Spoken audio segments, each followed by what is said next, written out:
Nobles wave playbills at scientists who, deep in thought, nearly trip over pixies, delivering news to tinkerers beneath the stage of New Europa.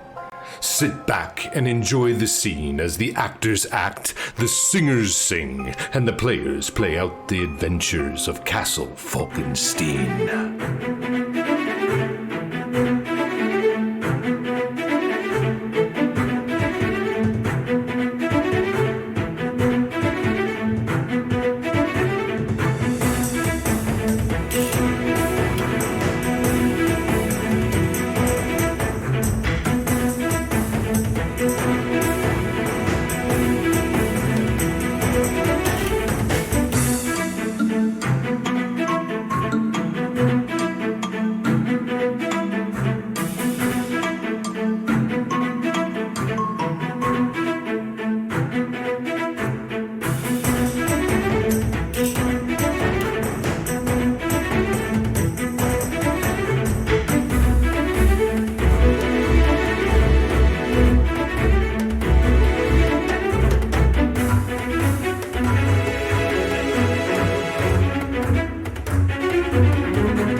You have been cordially invited to a world of wonder and intrigue, of steam and invention, of magic and mysteries, where nobles wave playbills at scientists who, deep in thought, nearly trip over pixies, delivering news to tinkerers beneath the stage of New Europa. Sit back and enjoy the scene as the actors act, the singers sing, and the players play out the adventures of Castle Falkenstein.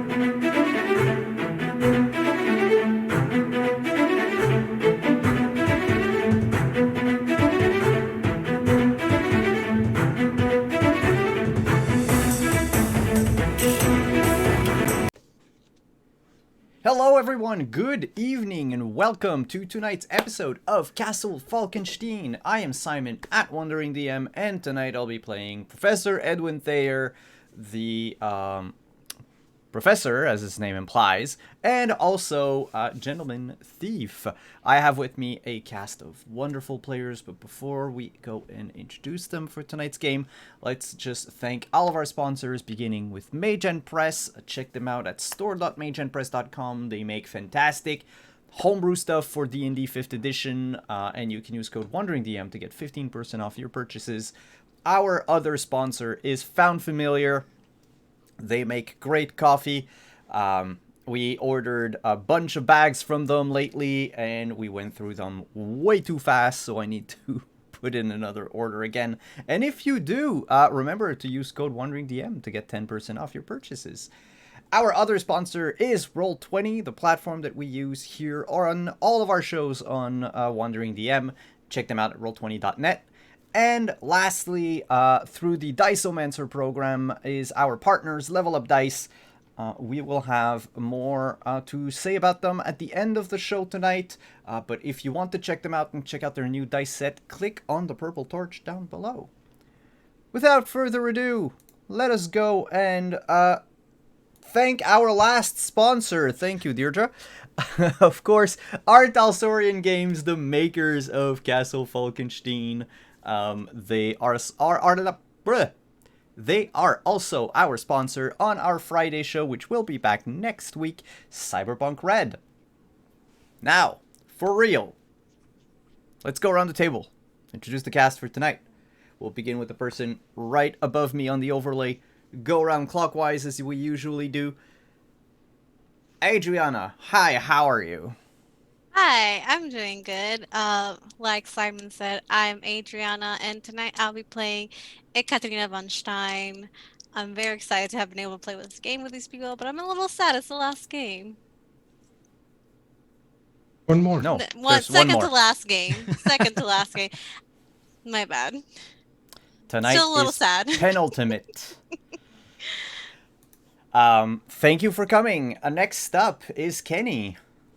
Hello, my name is Kenny. My pronouns are he, they, and I am playing Joseph Trogosian, whose pronouns are they, them. Up next is Pooja. Hi, I'm Pooja. My pronouns are she, her, and I am playing Elise St. Pierre, whose pronouns are also she, her.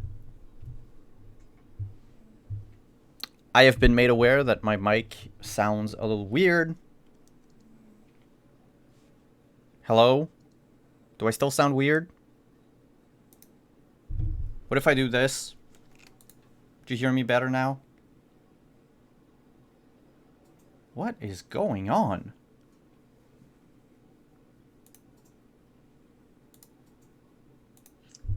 Well, during that time, let's just go ahead and skip over our host. Go to Deirdre. Oh, hi, all. Welcome back. I love this. Thank you, all. Hi, all. You know me. I'm at Deirdre Online on Twitter, Pexagorthesme4. You see me around on Twitch, and I use she, her pronouns, and I get to play the wonderful Contessa Lucrezia Sofia Fioravanti, who definitely uses she, her pronouns. And, you know, had the great joy of ensuring that no man who was actually looking at her would not be distracted at the end of last session. I remember that.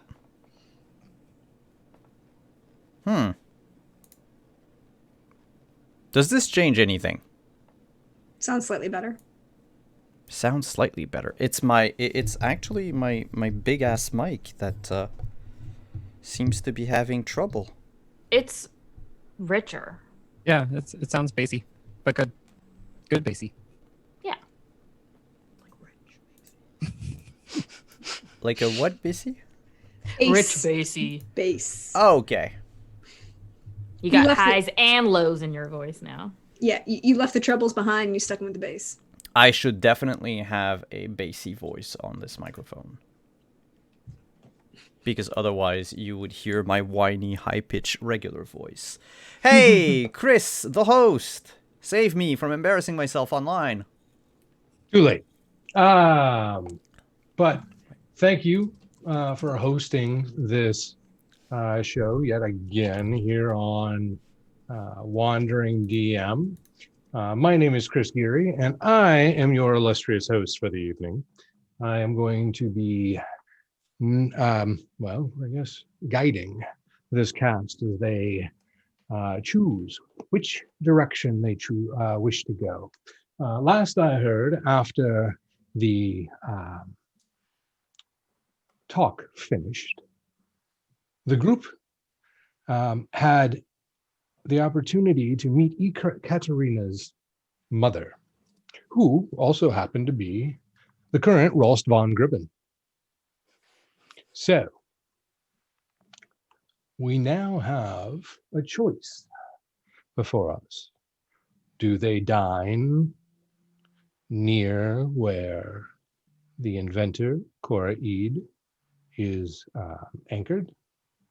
Or do they instead go back to the Cafe Florian? Is time of the essence? Or is station more important? How seen do you wish to be today, Contessa?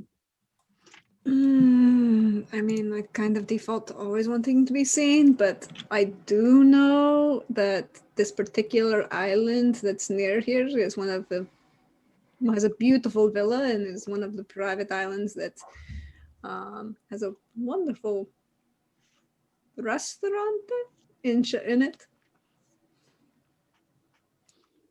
So does that mean that we shall find ourselves en route to dine elsewhere than the Cafe Florian? I would offer it up to all of the rest. Do we want to go, normal cafe, or kind of be a little bit more celebratory, and that we have our dear friend Ekaterina's mother with us, and the good Professori has just finished his second very well-received lecture, maybe make it slightly celebratory and go to a slightly higher end restaurant.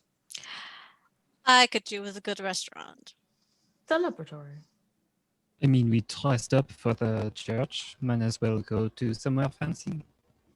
I agree. Right. We go fancy.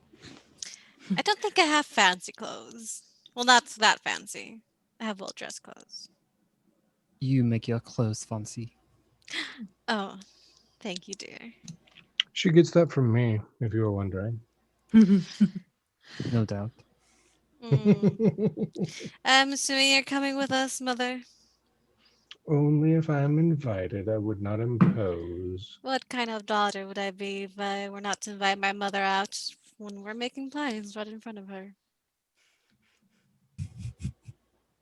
I would say the person you've always been. True. You were never one to be held down. Very true. But we're trying to start fresh, are we not? I mean, you did all this to try and, get to know what my interests are. I mean, you definitely went the extra mile and became Rolls von Griffin. Well, yes, I did that. I mean, somebody also had to because of the second compact and all that kind of stuff. So I volunteered because it would help me better understand you. And I appreciate that very much. So I would be honored if you would join us tonight, Mother. Well, then, I'm dressed up. It's the first time first time out with people for a while. Last time I was out, it was with Brooks and Swizzle. They have quite the interesting tale. Yeah. Have you ever noticed that neither of them seems to speak at the exact same time or drink at the exact same time? It's weird. I have not. I will, though. But I'm sure their time out is quite different than the time out we will have today. Maybe something more up your alley, Mother? I hope so. I mean, They've been out with José Amor. I don't remember who they referred to you as, but lots of names came about. This evening I will be a more. Excellent. But yeah, Brix and Swizzle are quite fond of you and the Contessa. More José. José entertains their stories. Contessa seems to accept that stories will come when they're around. Quite, you've been keeping quite the eye on them then. Well, of course. It's part of my job as Rolst van Gribben. Oh. Mm-hmm. You cannot let the elders run wild, especially when they are in their condition. The elders. Mm-hmm. Hmm. Oldest living dwarf. Oh. Did not know that. They're the oldest living dwarf. That's what I was told. That's why I'm supposed to watch them. Oh. According to the second compact, one of the things that we have written in is that the elders must be cared for, especially when they are unable to care for themselves any longer, until they choose to pass on. That goes for us dragons as well. So, no worrying about me, dear. I'm not that old yet, but when I do Yet. reach that age, some millennia or two away, Would she you kind like of me to keep an eye on my cranes a mother? little. You won't have to do it alone. The entirety of the second compact will be involved. All right. So, We are ways away from that anyway. Indeed. Anywho, everyone, if you're all right with my mother joining.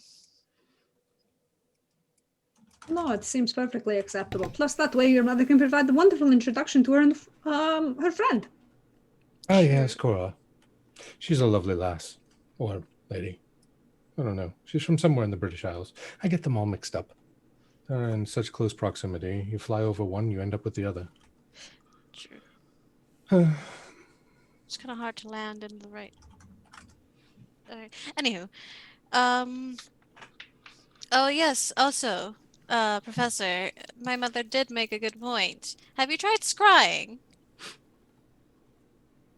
I have no, because I don't know how to scry. Well, now that you are aware of the magical world around you, should you wish to be interested, scrying would actually help with your criminology. If you have a piece of the perpetrator, you could scry on it. Scry on the person. Ta-da! You know who it is. Do you absolutely need to have a piece of the perpetrator with you? Do I? Depends on how well you know them, but it helps. It definitely helps. She'll repeat that. It helps. I would assume if you don't know who it is, then you wouldn't know them quite well. You'd have to find an anchor to scry on.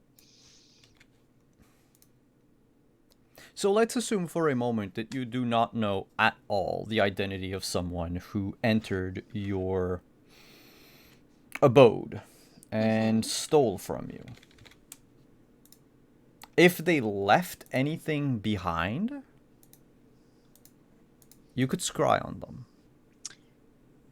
It's a possibility. It might be harder if you do not know them. But there's some possibility. It also depends on what they left behind. If they left something behind that they really aren't attached to, there's not going to be much of an imprint. No. It has to be something that they're close with. But Oh, it is an worse. option. If they leave something like money behind, the leaving the coin behind is a great trick, because if anyone tries to scry on it, it actually has the imprint of So many everyone who's ever people. touched it. Yes. And so it's really confusing. Mm-hmm. And scrying and time don't really work very well. Like it's fluid. It's like a big puddle or pond. Wouldn't you say, dear? Yes. Lots of ripples through it. So in this sense, scrying is not as powerful as the non-magical solutions that we have. No, I never said it was. It's not It can this. It's augment. it could augment. Yes. One of the things I study is bringing together that mortal knowledge of non-magical means and combining it with magical means. And here I thought everything would change because of magic, but magic is just a tool. It doesn't alter the whole equation. It's just an extra variable. Yes. You cannot find a culprit by magic. You can just wave a wand and automatically know who was in your home. No. Huh. It would depend on a number of variables. Yeah. If you tried that in my house, you wouldn't make it out alive. No. If I came into your house, with all due respect, Miss Ekaterina's mom, you wouldn't know. Oh. He's Oh funny. dear. Yes.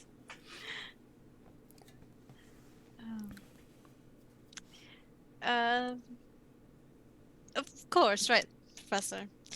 But magic is not a solution to everything. It comes with its follies and its variables and different ways of solving things. But say you do have a piece of something that the perpetrator left behind, something that has to imprint. It would be much quicker, but all the variables would have to be in place for it to work properly. Quick question for the host. In Castle Falkenstein, knowing that magic is a thing, is like, are magical proofs or evidence admissible in court? Like, if you say, I know this person came into my home because I scryed them.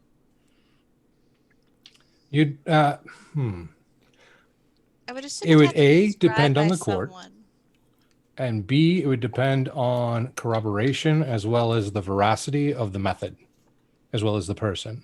So think about it in the same way as a detective. A detective comes in and says, I know it was this person because, and they lay out their evidence. Scrying in this case would be a form of that evidence. Okay. No one piece of evidence by itself is considered the end all be all. It is. Yeah. It has to be corroborated by something else. The same thing would apply here. So the scrying would be part of the evidence. Again, depending on the court. If there's a court that believes all magic is, hooey, or believes that it is inadmissible, then that is their decision. But I would not say that that is common, that just right across the board, they're like, magic, keep that out of here, because that would put them at a severe disadvantage, especially since there is an order that is specifically of magical detectives in Castle Falkenstein. Okay, then that informs the answer Edwin gives Ekaterina. I wonder, do you have any books on scrying magic, or any magic analogous to scrying? Oh, I have so many books.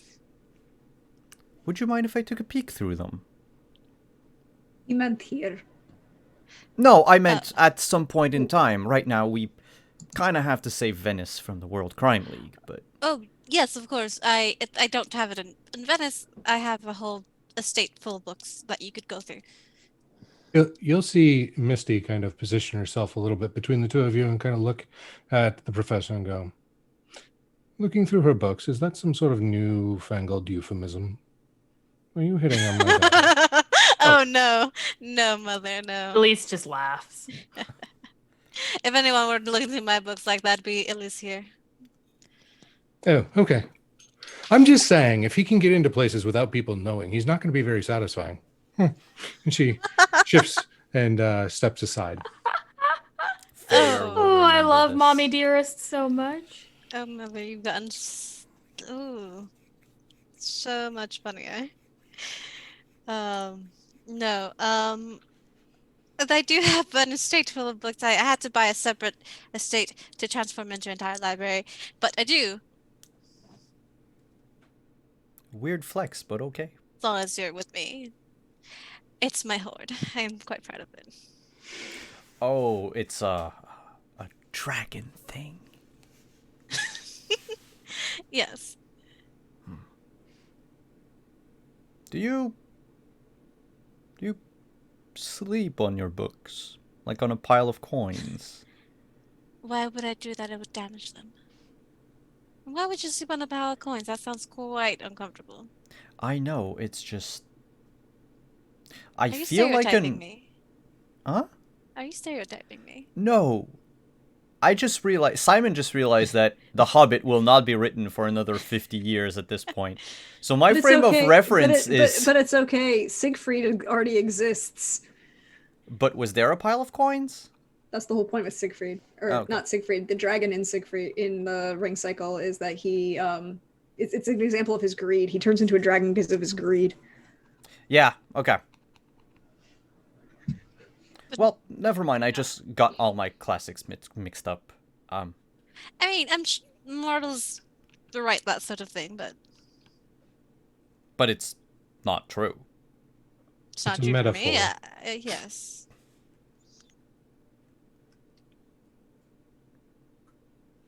It's... Well, I feel like I shouldn't be the center of attention anymore.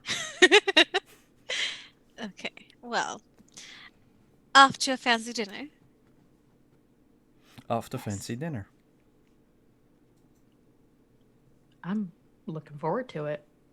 I'll hold out my arm for Elise. Elise will take it.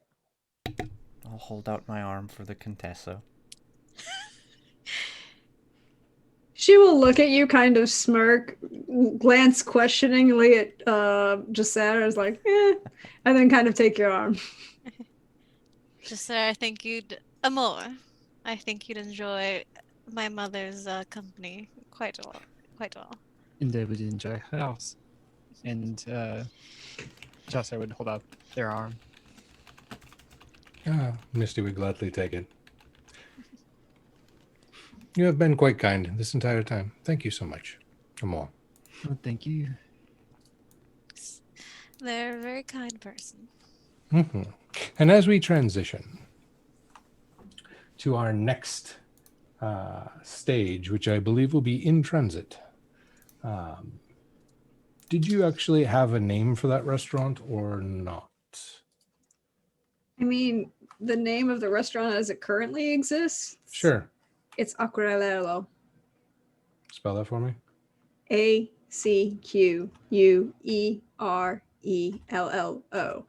It's on the island of San Clemente, which is the San Clemente Palace, which is also part of the Kempinski. It's a Kempinski hotel nowadays. You can go visit. It's real nice. Okay.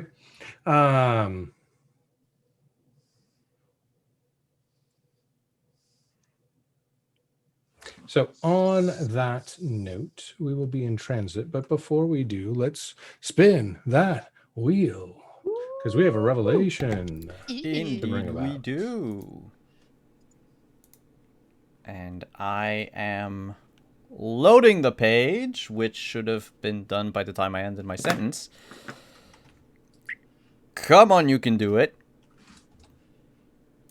And we already have two people, though, who had all of their revelations revealed.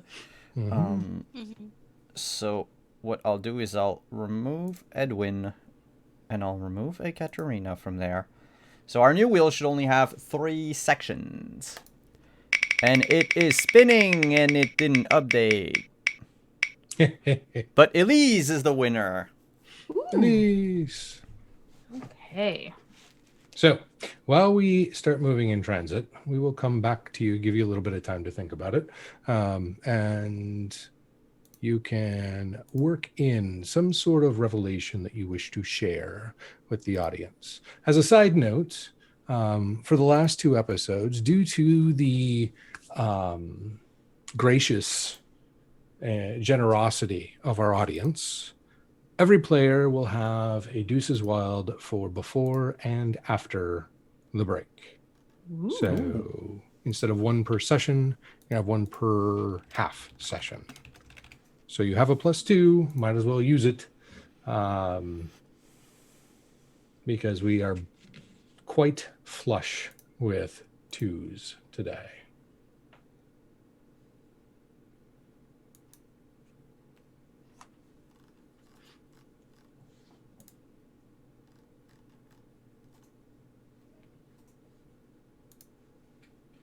There we go. Portrait updated. Alrighty.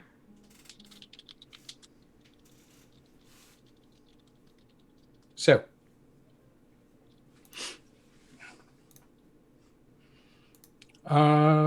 is there any sort of particular method in which you wish to travel, Contessa? What?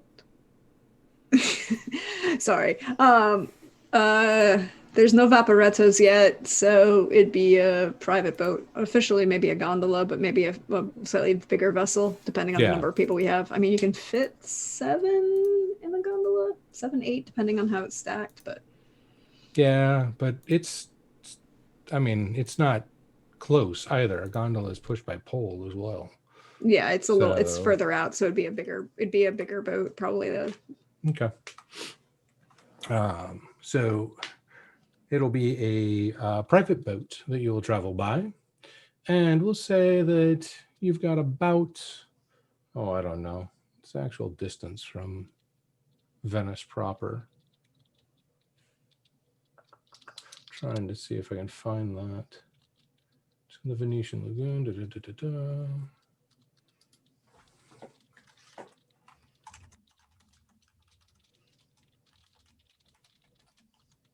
You would have think that I would have come up with this question before.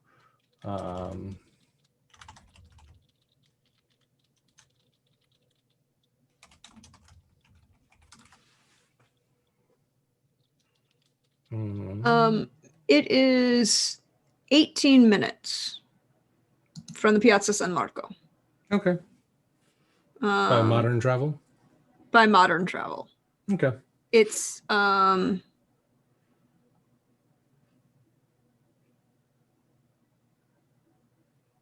it's not that far out from Giudecca, which is the barrier islands just south of the Piazza San Marco. So it's like just under 2 kilometers total. Oh, that's not too bad.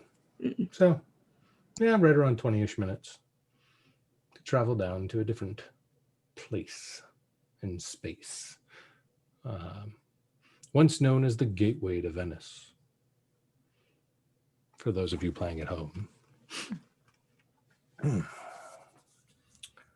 Okay.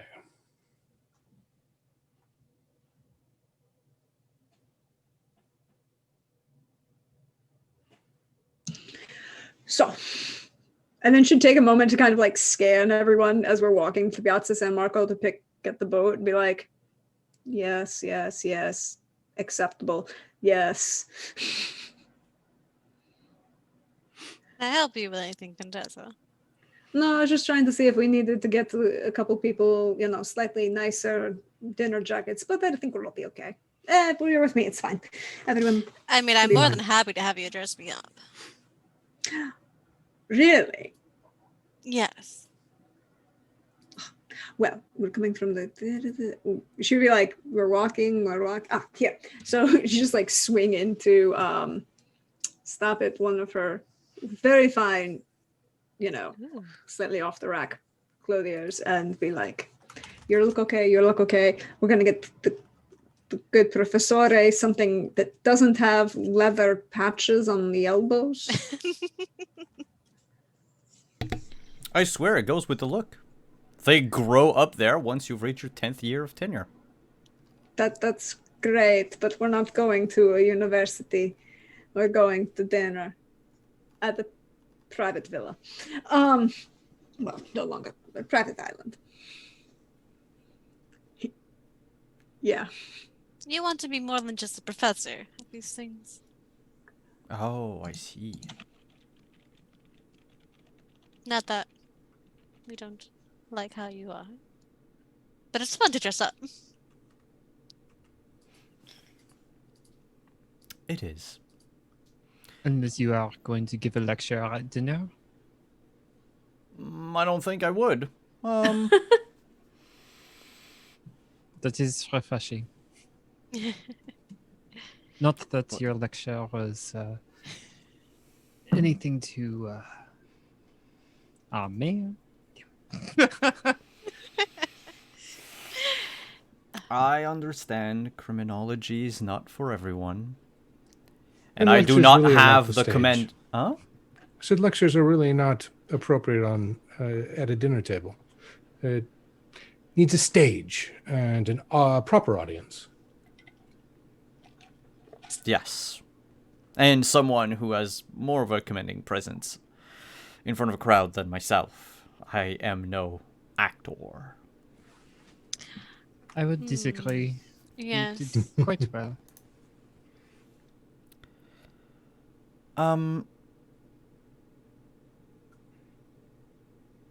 Do we need to stop at a tailor on the way there? Because I'm afraid I don't really have anything more appropriate than this. Oh, the Contessa is taking us by one of her very many fancy shops, I assume. Yes. So the salmon at the gloves are over there. They're very nice. You can definitely rely on them. And those are the haberdasher. And this is a very nice. And she kind of like shoves the professor slightly. You know, that kind of subtle. Just kind of slides her arm off of his and then pushes his back into the building. Of these, you'll have to buy off the rack, and then therefore, it won't be perfect, but it'll still look better than things with leather arm patches. Good lord.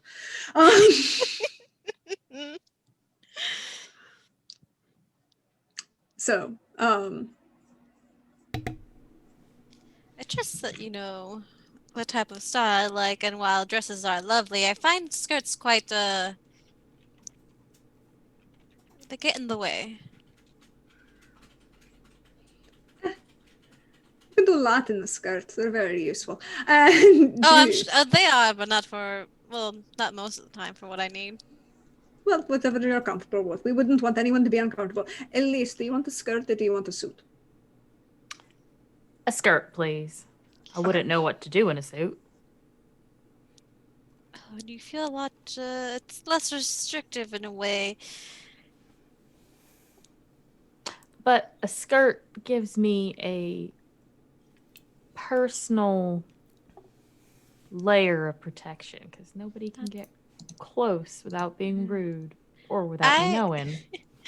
That's very true. I once met a woman whose skirt was big enough to fit a whole person underneath it. Don't ask me how I know that. I have had one of those as a costume. Terribly difficult to get down a set of stairs, but fun nonetheless. It can be. I think I've only worn a proper dress. Mother, when was the last time you made me wear a dress? Last time I've seen you wear a dress was that regal Turkish thing we went to in Istanbul. I don't know, a few centuries ago. Yeah, those dresses were a lot less restrictive, though. It depends on the dress. These European dresses tend to just I get to the personal bubble, but there's so many layers. If you need to run, it's so flammable. It is flammable. That's true. That's why you need a dress that's breakaway or tearaway. Oh, that's true. Oh, interesting. I know a person that might be helpful with that. But, and then she kind of like turns and is like, Sebastian, mi amici. This is the good Professor Thayer. He needs a jacket for dinner to be seen in my company. Understood. And Ekaterina, I think she looks okay, right? I think she looks fabulous. I think everyone else looks acceptably fabulous. The leather patches thing was not going to fly. Oh, Professor. What do you have to suggest? Black tie. Then With black those tie it fancy is. With tails. Ooh. I don't know. He might not need full tails. No, we want to go as a cohesive group, not matching, but we don't have tails, so. Are we It's just an accent. Are we looking for just the coat? Because then I have to No. match those pants. Yes, you're right. Definitely. No, full outfit. Black tie. I understand it won't be perfect, but as best you can do. We have dinner reservations. Sebastian pulls out a measuring tape from his sleeve and starts measuring the professor. As I suspected. Takes one knee, measures your inseam.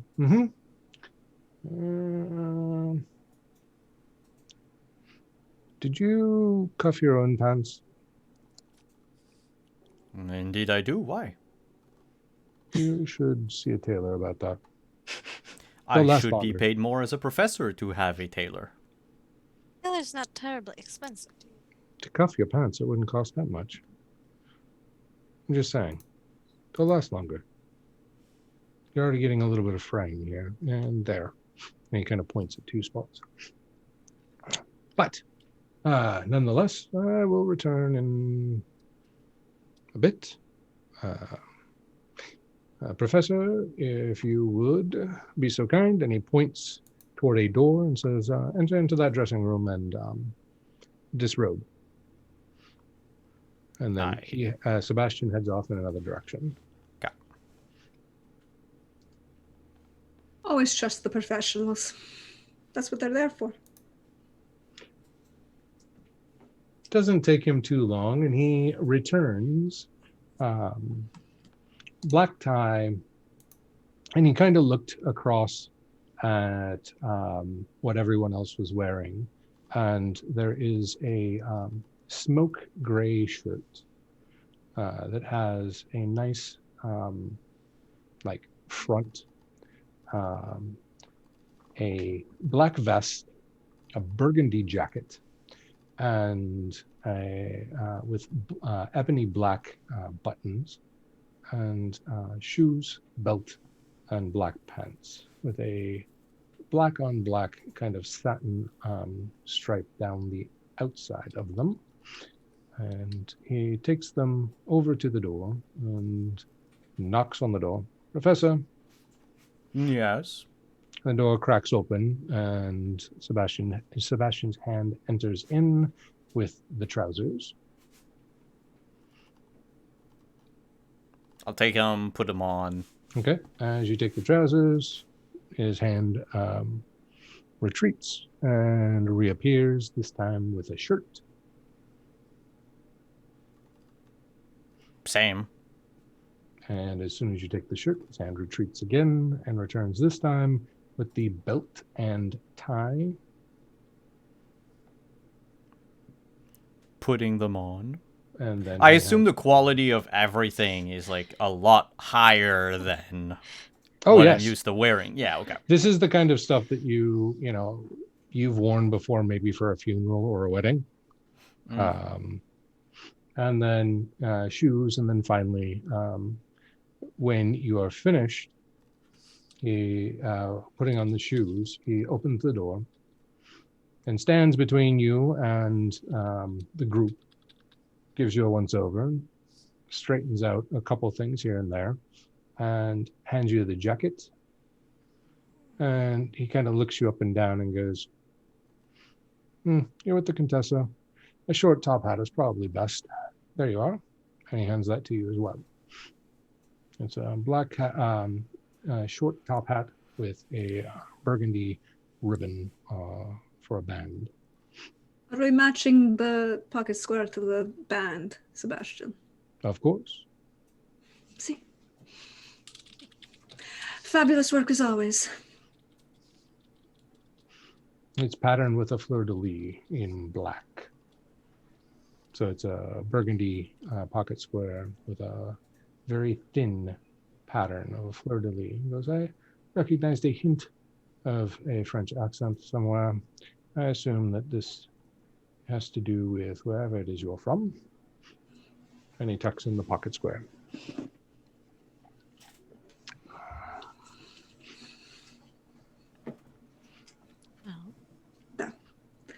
I think we are now all appropriately dressed for dinner. Thank you, Sebastian. Pleasure as always. And and she just kind of gives him that look like, send the bill to the villa, and just walks out, assuming that she doesn't even have to say anything. Oh yeah. He just bid you adieu.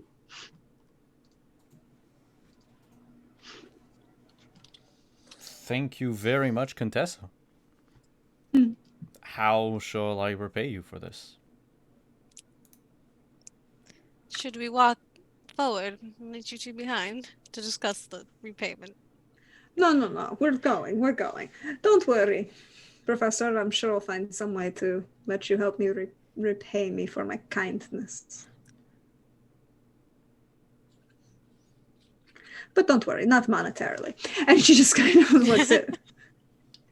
She looks over to Elise and whispers like, I'm sure it'll involve a different type of eating out. It'll be fine. Of course. Oh my. I So, couldn't help myself. is anyone else getting a new outfit as well?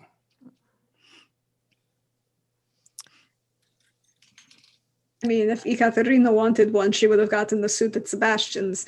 But Oh, yeah. I think everyone else is at least appropriately dressed. The professor is the only one who looks... Who looked like a professor. Yeah. Yeah. Mm-hmm. Ekaterina wouldn't have given, would have not let the chance pass by to get new outfits for herself. But you would have had to have them be tailored. Well, yes, I would tailor them afterward, but in a pinch. I mean, you could get an order in. I could. Elise, would you like to help me pick out a suit? Absolutely. There's a very striking green over there that I think will look fabulous with Ooh. your eyes. Ooh. Oh, green. She'll go to it and look at it. Either if she finds something that fits well enough, she will wear it for the night. If not, she will put it in order for just to have it. I would say you'll probably need to special order. I am a tall woman. You Yeah. have proportions that are not the most common. Yeah. Don't think they make for curves. No. I mean, riding outfits, sure. But not I'll a formal put- suit. No, I'll put in a special order. It's fine. It's not the first time I've done this. Yeah. Amor, did you need anything? No, Mando. No. You know I'm paying, right? What did you just say? C'est bon. On that note, then, and our shopping trip has concluded, we will make our way to the boat. Boat is captained by a Venetian of no particular repute, no more so than any of the gondoliers in which you've met during your stay here at Venice. The trip is quite pleasant. There's a nice breeze coming off the Mediterranean. Not too windy, not too hot, as it is in the second half of the afternoon. You'll arrive about, I'd say 4:30, 4:45, so a little early for dinner, but not obscenely early, where you'd have to try and find something to occupy yourselves. Cocktails on the veranda. And if there is nothing else, we can say we have arrived at San Clemente, or the Palace of San Clemente. Is there anything that the five of you wish to do or discuss on your boat trip? I kind of want to keep an eye out for, this houseboat that we might be going by on the way. Mm-hmm. Kind of seeing where we could track that particular. Mm-hmm.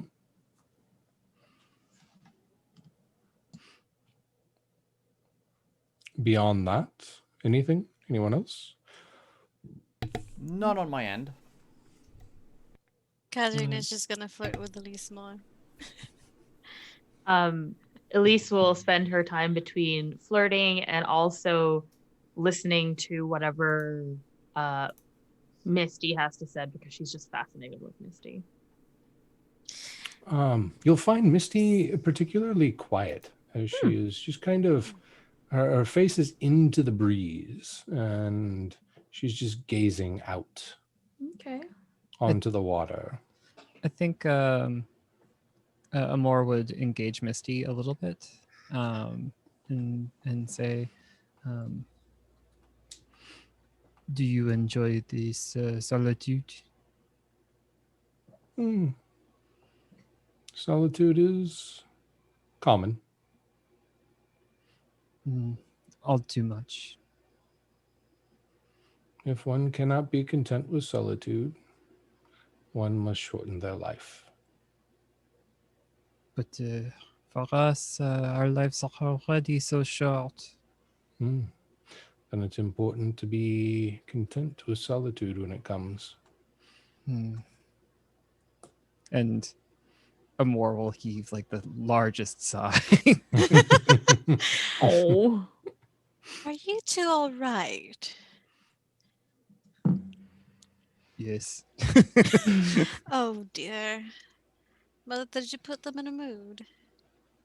We're just speaking of the value of appreciating solitude. Et la vie.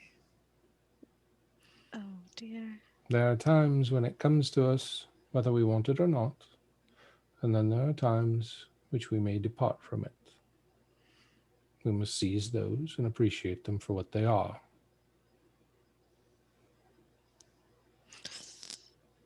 I very much appreciate your point of view and your perspective. It has helped me a little, even though it is hard. The things that we endure are never too much for us unless we choose to let them, well, what is the word that you might use? Overwhelm? If you can accept your circumstances, you can make it through them. Acceptance isn't the same as resignation. That's a very human way to look at things. Being resigned to what's been given you, rather than seeing it's temporary, like everything else. I've missed your wisdom, Mother. I won't say that. It's not often when I get to actually have a conversation with people who want to listen. Normally, it's all politics this, politics that, and everybody wants to speak and nobody wants to listen. So I appreciate it. Thank you. Merci.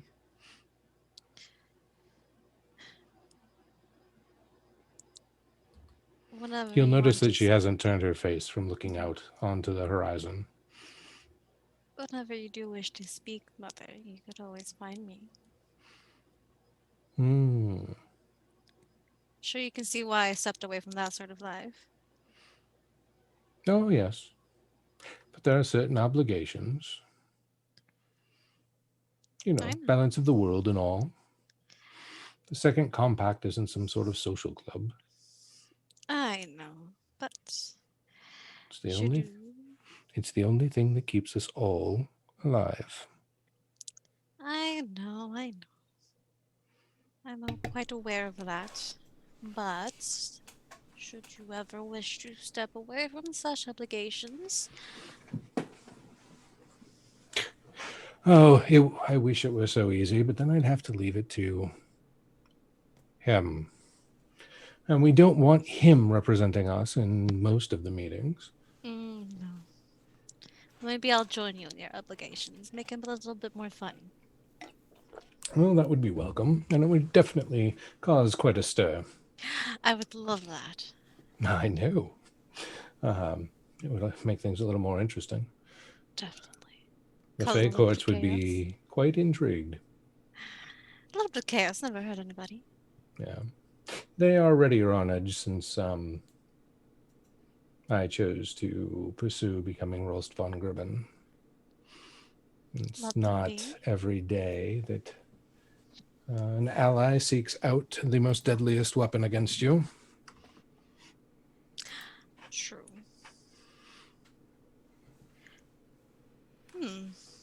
But somebody had to. If anything, you did them a favor. Well, they and the dwarves right now are not on the best of terms. It certainly puts you in a very awkward position.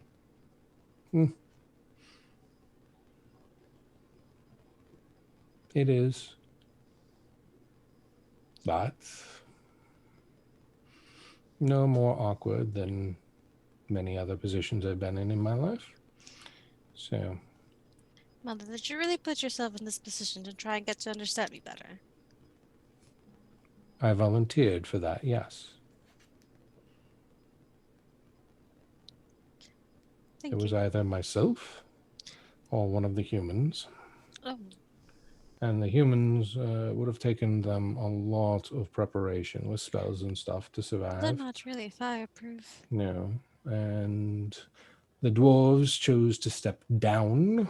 Well, the dwarf who was the previous Rolf von Gribben chose to step down in order to, I don't know, some sort of political maneuver to appease the Winter Court. And the Winter Court was quite adamant that it not be another dwarf for at least one cycle. And they were not keen on the next cycle being so short as that the lifespan of a human. True. So you're in this position until your days are over? I'm in this position until the compact no longer needs me to be in this position.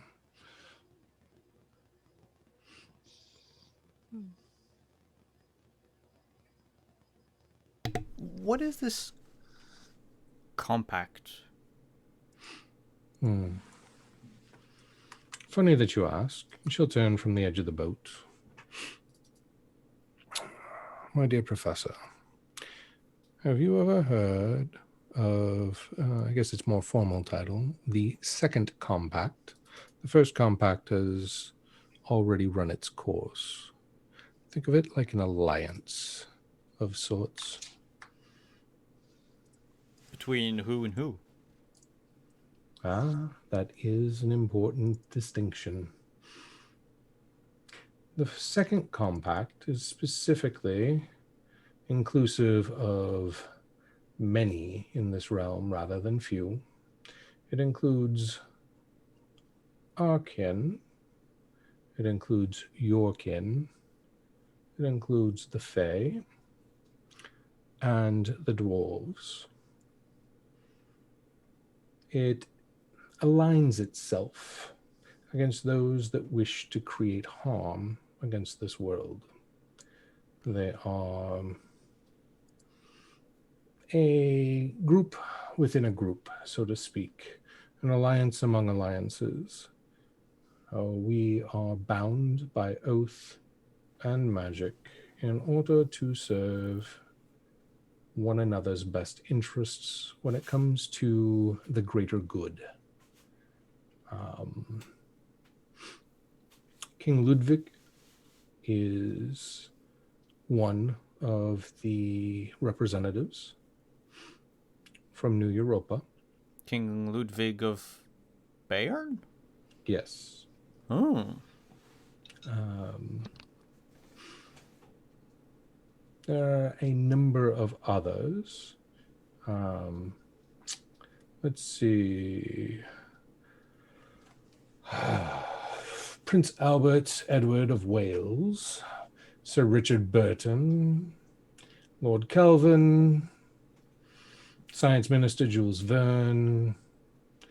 Let's see, there are people from the Templars and the Freemasons. The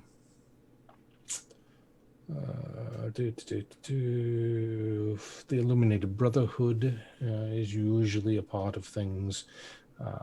The Sealy, as I mentioned, led by Lord Oberon himself, and Arkin, and then the dwarves. And the dwarves are the most recent member. They were not part of the first compact for a variety of different things that were elements that I did not care to get into that time around, and I don't plan on trying to figure them out now. But think of them as peacekeepers. Prussia is up to a number of things, have been for a while. The Unseelie Court is always trying to find a way to bend this world, this version of Earth, to their will. A number of my own kin still yearn for the old days when they could do as they see fit and let their rage run rampant. Quite barbaric, to be honest. What's that? Quite barbaric, to be honest. Mm-hmm. It is. And it's quite deadly to anyone who's not a dragon. True. If you know of any powerful society that positions itself on the side of, how would you mortals categorize it? Good and evil? Mm-hmm. Then you will typically find a representative from one of their groups, or of their group, somewhere among one side or the other. Either the Second Compact or those whom we oppose. They're not as, let's say, rigorously aligned. More an enemy of mine enemy is my friend sort of proposal between the Iron Chancellor and a number of their constituents. Excuse me, Signora Misty. You know of this Iron Chancellor, Iron Master, whatever he's calling himself, right? Which one? Oh, the Iron Chancellor is the leader of Prussia. Yeah. There's someone else who goes by the name of the Iron Master. He hasn't been heard from in a while. Define a while. Our while is different than their while, Mother. In your terms, I would probably say 3 generations. Well, that's what you might want to put into the notice that he's a little bit more. And she kind of looks at just there, uppity, making himself known. Is that what we're going to go with here? I would say stately. Making a mess? Have you seen him? A portraiture? Him personally, no. His agents and the guess one who's obsessed with him in an unhealthy manner. Yes, he does have agents. Sounds more like a cult. He also has some connection with the Fae, the Veil. There is a faction of Fae that align themselves with the Congress of the Iron Master, as it were called, back when it first formed. What do they call themselves again? Oh, goodness me. There's so many little offshoots of groups here and groups there. Sometimes their names, forgive me, I just don't remember them. It's quite hard to remember all of them, Mother. Let's see, it is something about the Dragoons. I don't know, the Unseelie Dragoons, the Iron Dragoons, something of that nature is their name. That's the only word I really remember is that god-awful riff on identity. You think they'd be more respectful since there are actual dragons in the world? They believe it to be an honorific, I believe is what they said last time. Well, I would point out an honorific. I would point out that at least someone has seen him in less than a generation. Interesting. Because there was a painting. And that we came across that was being held by one of those individuals with an unhealthy, severely unhealthy. Will you agree with me on that one, Joseph? Absolutely not. Obsession with the Iron Master. Just based on, certain skill sets that came with being, of my persuasion and, station in life. The painter was definitely within the last 10, 15 years. And who is this person with that unhealthy obsession, as you put it? I'm not 100% sure. Somebody dropped a staircase on them while I was unconscious. I mean, just say might. Did they sign their painting? Did they sign the painting? Ooh, no, I don't remember. I remember they did. They did sign the painting. They signed the back of the painting. And I don't remember. I just remember that it was a painting, a style that she specifically recognized, and a name she specifically recognized.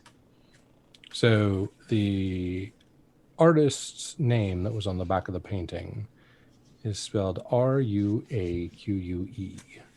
Ruaque. Ruaque. Ruaque. And she'd kind of, she'd look at Josera and go, "What was the name of that painter? It was on the back of the painting." I think it was Ruaque. Yes. That was it made no sense because it wasn't, it's obviously a name, but it was I don't know. It wasn't, I couldn't tell if it was French or Italian or German, who knows? Just random. It's Unseelie. Oh, well, there's that. Ruaque is, if that is who actually painted it, they didn't just invoke their name, would be what they called the right hand of the Iron Master, the one that did all of the Iron Master's bidding when they were still present. So it's possible that the painting is not recent then? It's possible it was done from memory.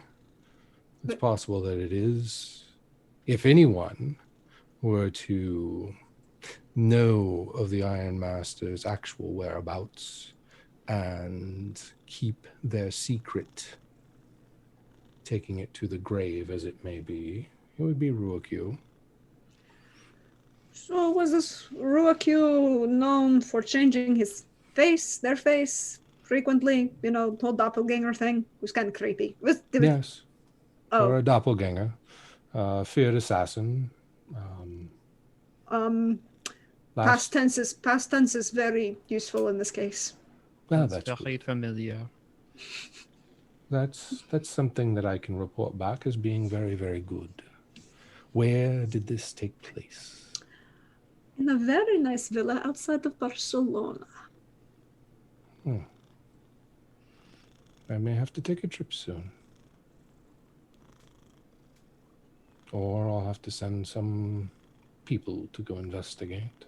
Oh, there was an open portal, controlled, stable. Then there was a collapsing staircase and an individual, I believe, if you're describing this, probably this Roku, pinned under said staircase and then shot a few times. With, if I remember correctly, cold iron bullets. I'm not saying that in character, but out of. Yes. Yes, out of character. That's very intriguing and good to know. Yes, I was slightly unconscious at the time, so I never actually saw them, but Amor did. And you should kind of... Amor knows a whole lot more about that situation than I do. Oh, do tell Amor. It is a very good story, but perhaps at dinner. Okay, fair enough.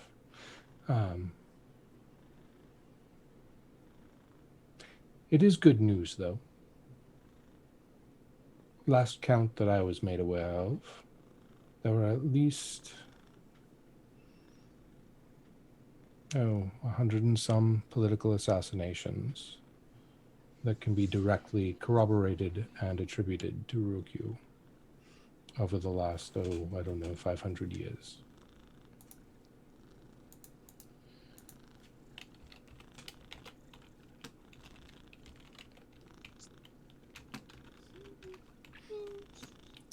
But that also means that if the Congress is still active in the absence of the Iron Master, and with Rurikyu obviously doing something, I would say that it is, they would be somewhat leaderless unless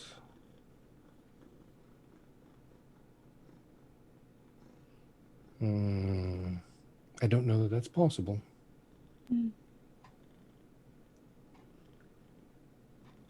If they're leaderless, that's chaos.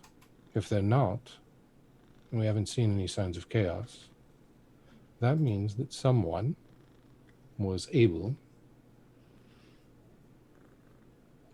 to sneak Ruikyu's twin across the veil. When? Well, all I can tell you is that it was stable. They came to assassinate an individual, and they were also using an infernal machine to engage in the classic and very high-class system of blackmail. Then what they were after was neither the person that they killed nor the machine. Oh, no. But something that was either learned or intended to be learned from those that they were blackmailing. I can tell you that the machine is very much not possible to be recreated, ever. What does it do? It knows your thoughts. It and answers... writes them down. Or answers questions you write. I don't understand the science of it, but I do take great comfort that it cannot be recreated. Oh, it wasn't a lot of science. It was a lot of magic. Yeah. C'est de l'enfer. It's devil. Yes, and a very kind Englishman ripped it to pieces. Oh. That's good to know. Magnetically speaking, like literally ripped each of the little pieces apart. It was so loud. It hurt my ears. It was very bright as well. Mm. And it's Impressive. low downtime. And I may know of where like 6 or 7 pieces of that particular thing have disappeared to. Good to know.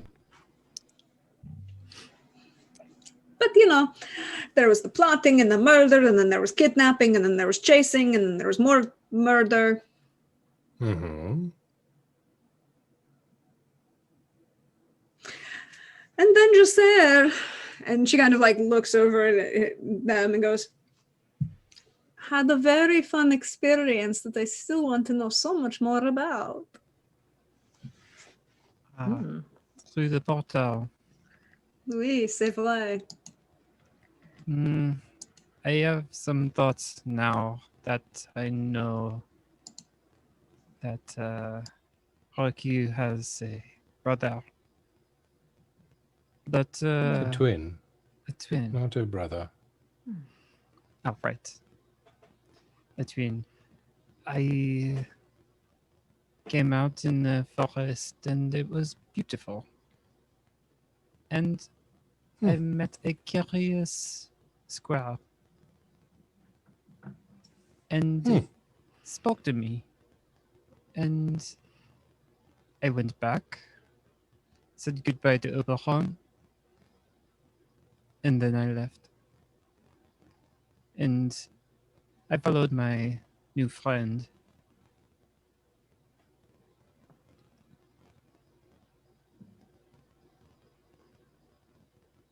And where did your friend take you?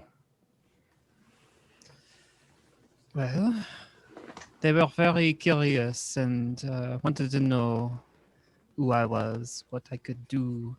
And I told them that I was an actor and I could tell stories. And they were very interested in taking me to the court. And so there I performed. I was on the stage in front of the whole city court. And they applauded. They wanted more stories. And my friend helped advise me on how to behave, how to expect from people there. And I was there for some time. In fact, I do not know how long, to be sure. But I do know I found a good reason to stay, which is why I'm so sad that I was forced to leave. Well then, that is quite a disappointing reason to have to leave. However, that does explain one thing. What is that? Where the rumors of the famous storyteller from Beyond the Veil showed up when the Fae started gossiping. They must have been speaking of you, dear Maul. Interesting. I did The not Fae know do I love was their that. stories. C'est vrai. Wow. And like, Amor seems very awed by their fame, actually. You may have been asked to leave, but you have not been forgotten. That is clear. The Fae's infatuation with stories runs deep. They love to hear them, they love to tell them, they love to create them if they can. But because so much is possible for them, to be imaginative sometimes is difficult. For imagination comes from the spark of looking beyond what's possible. And with glamour, you can pretend anything's possible. And that steals some of that creativity. It saps it in a way that makes them yearn to find it, which brings them across the veil to see all of the inventions that are made on this side, to hear the stories that are created and the different ways that those who live here on Earth interact. For them, all of it's possible. And when you have infinite possibilities, it can be paralyzing to choose anything. I can imagine having such a long life. It is hard to look at just a few moments with such detail. Yes, yes. Which is why they find But they people like you. seem to revel in it. Mm-hmm. I hope, knowing that you have left such a strong impression behind, is of some form of comfort to you, more. It is, but it is also sad. Why is And that? Amor will kind of look out. It is ma vie. I wanted to perform, and love got in the way. Hmm.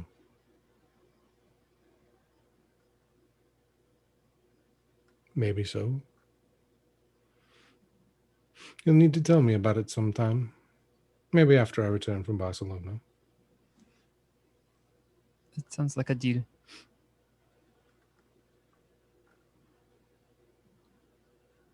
About then, the boat will arrive.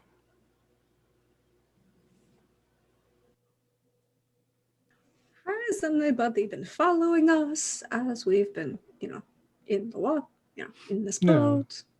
As the boat comes along the shoreline, it'll kind of swing out further away. For anyone who is of the observant type, you would note that there's sandbar or reef of some sort that extends that they're avoiding, but it also helps get the right angle to pull into the palace's private sort of, it's not really a harbor, but it's an indentation in the coastline that butts right up to the actual palace itself. The palace grounds themselves. And rather than having to use docks that extend as far in, leaving boats a little bit more vulnerable. But as that large banking turn is taken, you all will also notice out on the water alone, a houseboat.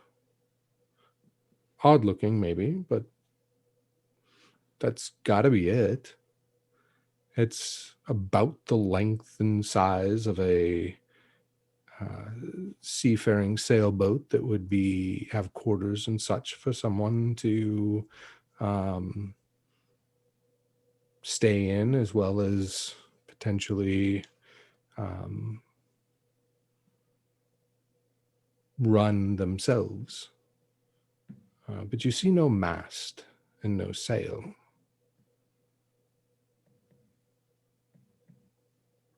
Which is the curious part.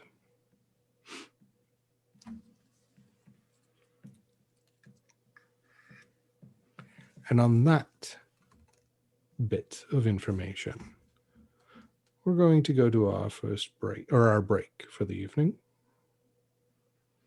And since there wasn't really an opportunity to use them, you can use both your Deuces Wild after the break if you want. And when we return, we will have dinner and a show. Or a show and dinner right after. Take some time, folks. Stand up, stretch, grab something to drink, grab something to eat. We'll be back in about 5 minutes. Ciao.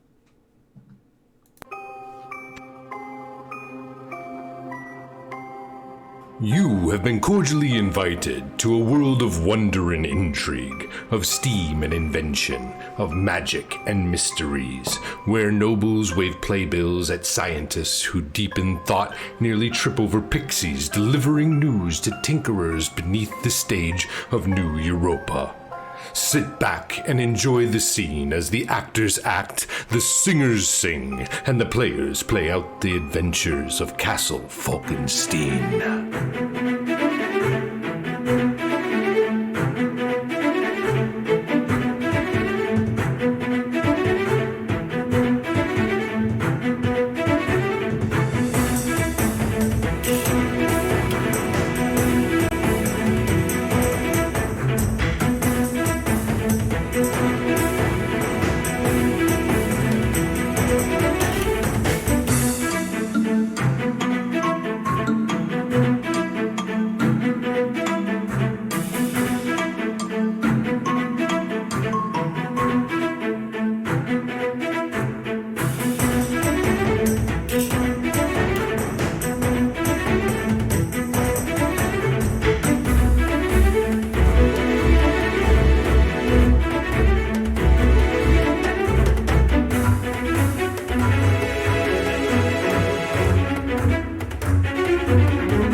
You have been cordially invited to a world of wonder and intrigue, of steam and invention, of magic and mysteries, where nobles wave playbills at scientists who deep in thought nearly trip over pixies delivering news to tinkerers beneath the stage of New Europa.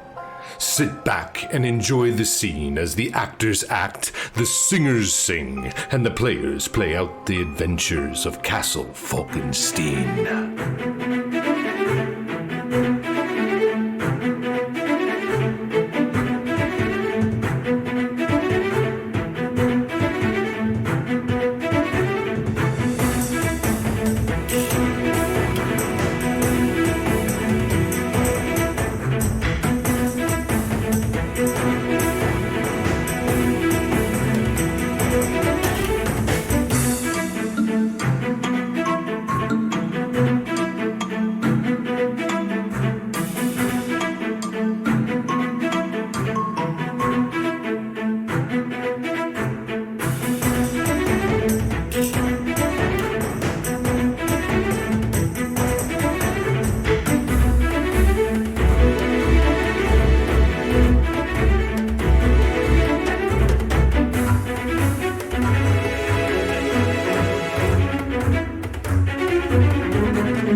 You have been cordially invited to a world of wonder and intrigue, of steam and invention, of magic and mysteries, where nobles wave playbills at scientists who deep in thought nearly trip over pixies delivering news to tinkerers beneath the stage of New Europa. Sit back and enjoy the scene as the actors act, the singers sing, and the players play out the adventures of Castle Falkenstein.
You have been cordially invited to a world of wonder and intrigue, of steam and invention, of magic and mysteries, where nobles wave playbills at scientists who deep in thought nearly trip over pixies delivering news to tinkerers beneath the stage of New Europa.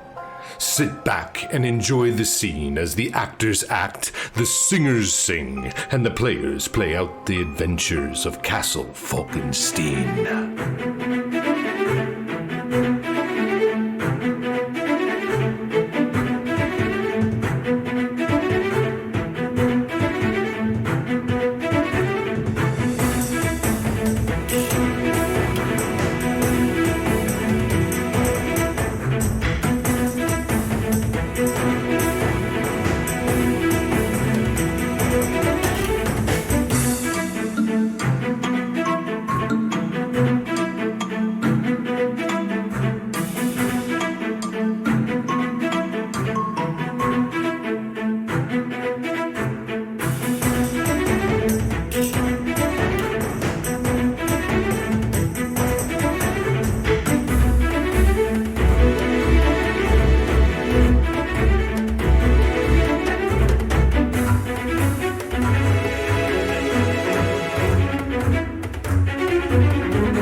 Hello, we're live. Oh, wait. Adriana's missing. No, she's... Oh, I apologize. Technical difficulty. But we're back, everyone. Hello, and why did Elie's name switch places? There we go. Let's go to a party, shall we? Because she's magic. And that's why it moved. Sounds reasonable. So, we will carry on the veranda. And thank you for the resub. So, we're on the veranda with cocktails as we wait. What is it that you all are doing while Ekaterina is talking to her mother off screen? I'm good. I'm back. Sorry. Oh, okay. Welcome back. The Contessa would we're ordering drinks, and she would take the time to be the Contessa and, chat up the bartender and the waiter. The boat that's anchored that close to the island, people might see things or notice things or figure out what's going. No, people, particularly they might come to dinner or the bar.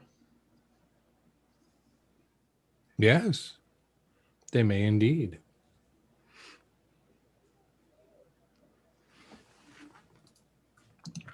What cocktails does the Contessa order?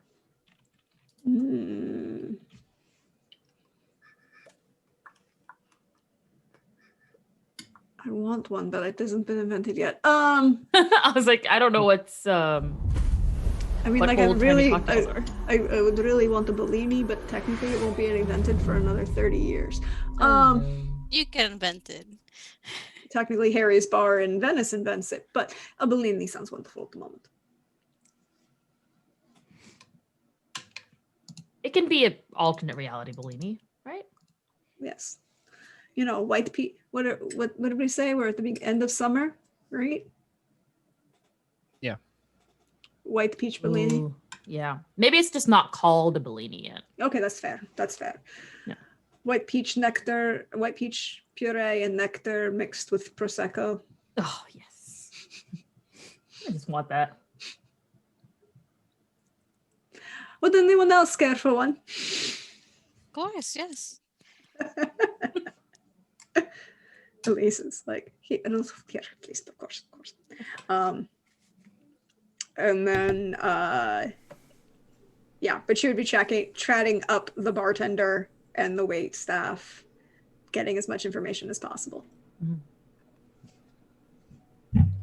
Is there any... What about the patrons at the restaurant? I'm kind of curious as to who else is there. It's a little early. You find the staff mostly moseying around, and a handful of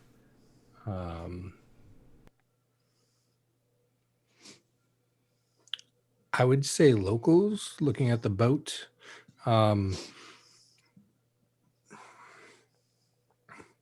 Nobody that the Contessa really knows, so nobody really of note. Okay. But people that are here for some sort of purpose. Maybe it's business, maybe it's something else.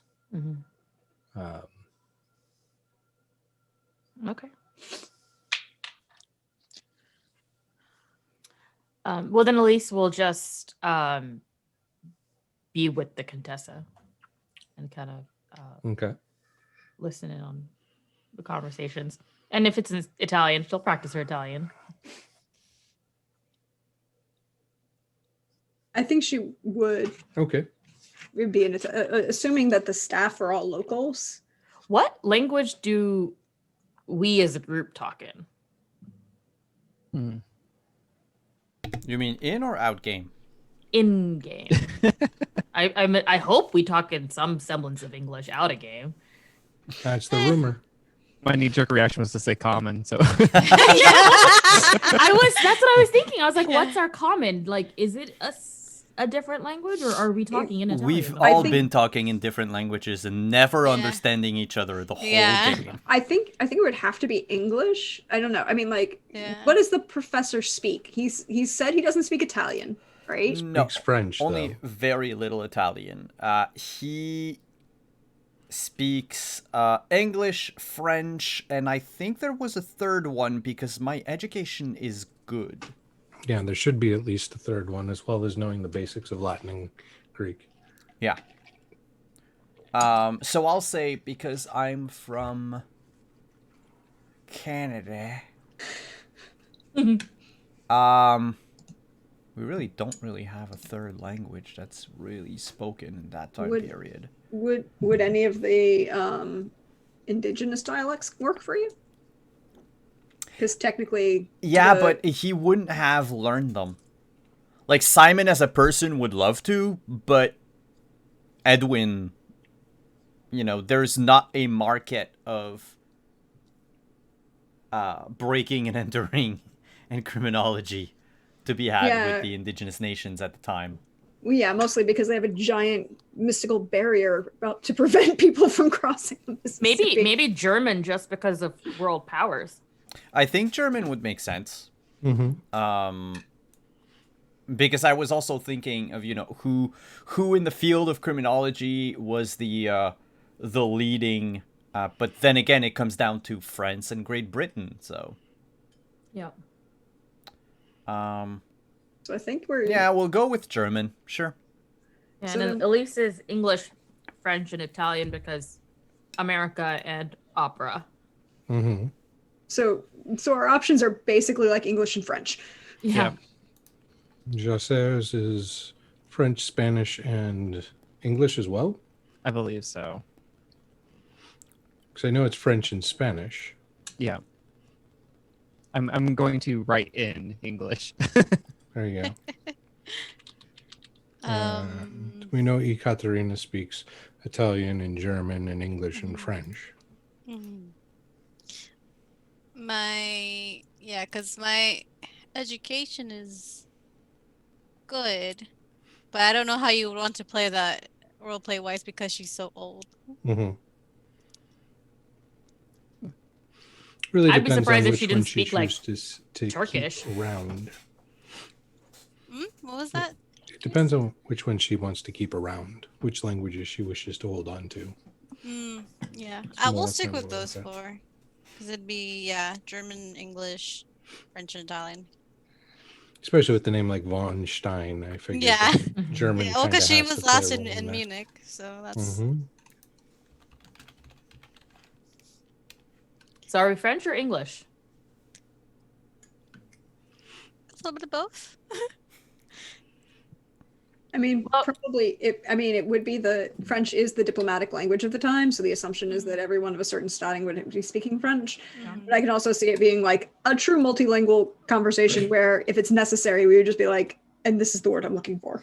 Yeah, because at least for the professor and Elise being from North America, like they have really strong, like for Elise, her mother tongue is English. So that's always going to be the one that she's most comfortable in. And then she'd learn French and Italian once the opera thing happened.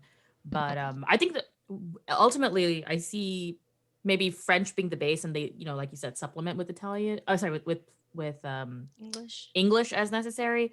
Also, because if it is the language of diplomacy at the time, we're probably going to get less looks and be more. It might be more obviously normal on the streets to speak in French. Than English or any other language Mhm. other than Italian. Other than Italian, yeah. So who here doesn't speak Italian though? I don't think Amor does. Okay. And the professor. Yeah. Well, professor knows a little bit, but more like tourist Italian than Yes, he can ask where the bathroom is. I think Elise's knowledge of Italian has lots of holes in it because it's all like, it was pretty focused on career and what she needed in the theater. and the opera, not as much like how to talk to somebody and like haggle for the price of flowers Italian. Yeah, well, I mean, you've also been there a few months, so some of that you would have picked up. So I wouldn't say you have a bunch of holes, but you probably still have some holes, yes. That would make sense. And just say you may have picked up at least, tourist Italian due to plays and the fact that you were choosing to come here Right. for the profession. But so it's not like you're like, Yeah. Plus also French is, Yeah. which is their primary language. Hmm. It does, French and Spanish both share many things. So picking it up probably wouldn't take Herculean effort Yeah. for Just them. miss up on all those false cognates. Yeah. There you go. Play the Contessa there. It's okay. The Contessa opens her mouth and she sounds very distinct. And everybody in Italy, in Venice, immediately knows where she's from. Mm-hmm. She's off the coast of the boot. Yes. It's a very distinctive dialect. But, yes, so. However, now that that's settled, and you do know that the person that you came to see is English as well. So, Bellinis, I heard, were the drinks of choice for many. Is that for everyone? Sure. Yes. And a glass of water just in case. It's always good to stay hydrated.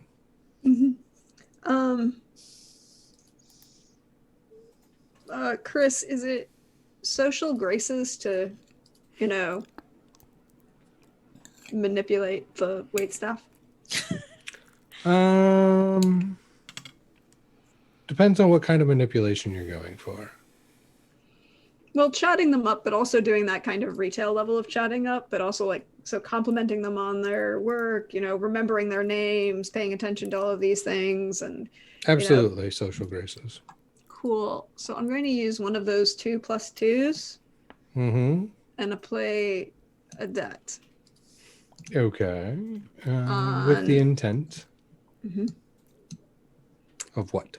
Of seeing if anybody has seen or heard of this very interesting English woman or knows anyone else who is looking for them. Gotcha. Okay. So that would be good plus the queen +2. Excellent. So that's 20. As you do that, they will definitely chat you up. And over time, I mean, I'm assuming it's not like one quick interrogation. This is kind of happening as things progress between now and through the course of the meal. So some of the things that you will glean from them is, yes, the woman, Ms. Ede, has visited on multiple occasions. Sometimes she picks up a basket from the kitchen and returns to her boat. Sometimes she stays for a meal. Time of day varies. But she absolutely does frequent the restaurant.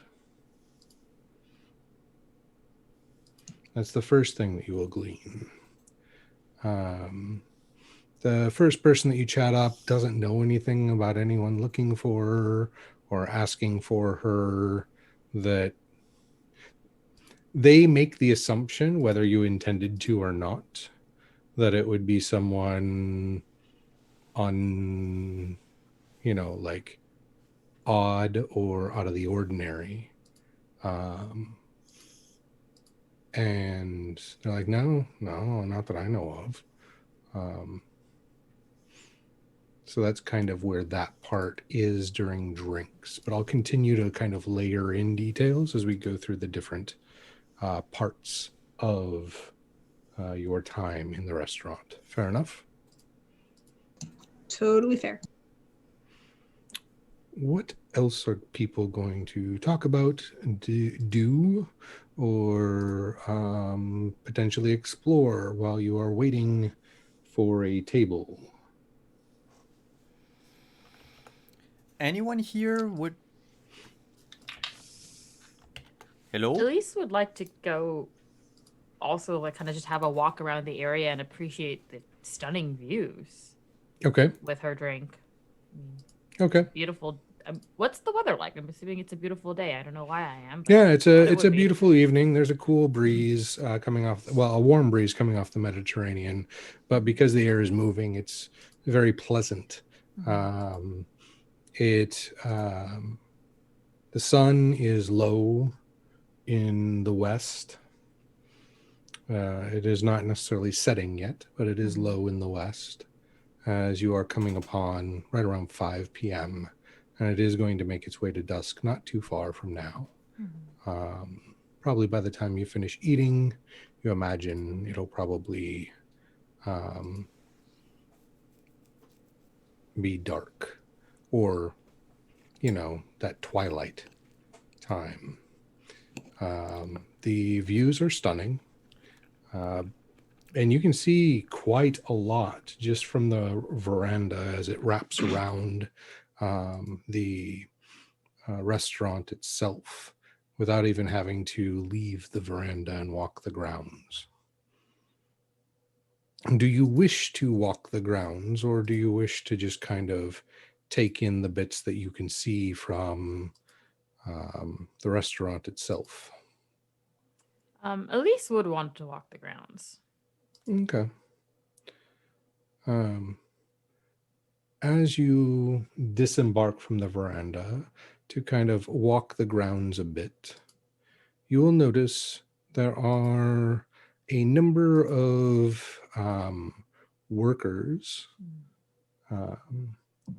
off, I would say, somewhat in the distance, unloading things from a large vehicle, something that you haven't seen very commonly before. It looks like a wagon, but it has no horses. And in the front of it, it has a large compartment where you see a person, or you see a door and a person sitting there. You can see them through the window of it. Think of it like a big freight truck. Do I recognize the person? Or am I close enough? No, you just see the silhouette. You're not close enough for any of that. Just the way the lighting is, you can tell that there's someone there. Just intrigued. I'll head over in that direction, but not in a particular rush. Just Okay. kind of as my walk takes me around. Okay. So I will circle back to the rest of the table before we continue that. I was gonna say Katarina would probably be walking like the grounds as well, just to see like all the exits and entrances and what's really going on, to kind of get a lay of the land, sort of thing. Well, you would have. Are you just going to head with Elise then, or are you going to go in a different direction? Up to Elise, if she would have told, then she would have head up with Elise. Okay. You will see the same things that I've described. Noticed what you see, and you know it to be an automobile, a large truck of sorts for shipping purposes. You saw one before in Bayern, and another one in Paris when you were there. Well, Munich, and then again in Paris when you were there. They're not super commonplace, but some of the more well-to-do families will enlist the services of someone who owns one, if they don't own one themselves, to transport large amounts of goods. And this one seems to have come from the mainland. Is there like a specific emblem or not necessarily type of like car or automobile, but like if there was like a company or family emblem on the car, that would be of note. There's from the distance that you're at, there's nothing of that sort that you can Okay. tell. Okay. But she would let Elise know about an automobile and how when she's seen it and where. And Oh, interesting. I think one day that might be quite common. And then what about the professor? Edwin would go around the grounds, drink in hand, but he would first ask the Contessa if she would like to take a walk with him.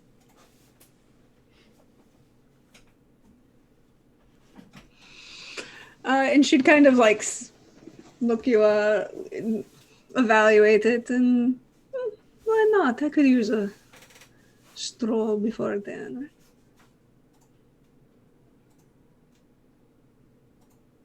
Okay. She's bringing the And- Bellini with her. Of course. And do you head in the same direction as the other two, or in a different direction? I mean, the way I picture it in my mind, if we go the other direction, at some point we'll circle back over to where they are. Yes, absolutely.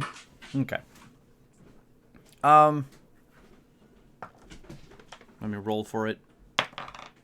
Yep, going the same direction. Okay. It's that awkward thing where you just left each other, but like now you're going the same direction, and it's. It's Well, the way- maybe they leave a lag, like maybe Yeah. they're Yeah, 10 no, minutes behind there us. is a lag in between.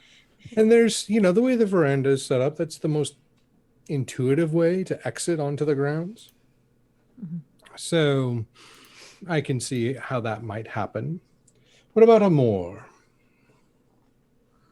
I think after the giving the recounting of memory, I think they would start maybe trying to find out more about how the Unseelie are trying to control things.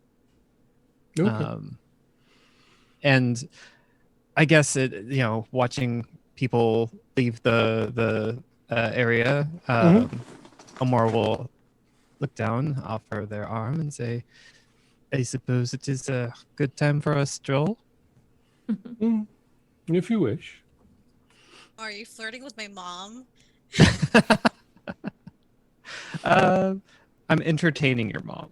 Is it weird if she's immortal? Is it weird if she's not? Yes. I was just joking. So, as you disembark, you'll notice that Misty takes a relatively slow pace. She's keeping the shoreline in her periphery as she does. Not as though she's expecting something, but more seems like this is a habit of hers. So the two of you would fall a bit behind the others. Is there anything in particular you wish to ask? I don't know that Amor would be that direct. I think like they would have general conversation just to kind of suss out, what has been happening with the Unseelie coming into New Europa. But so what sorts of as they know- conversation? yeah, but as they notice Misty like staring out at the water the way that she is, Mhm. they will pause and say, May I ask you something of a personal nature? Sure. You seem to have a preoccupation with the water. Hmm.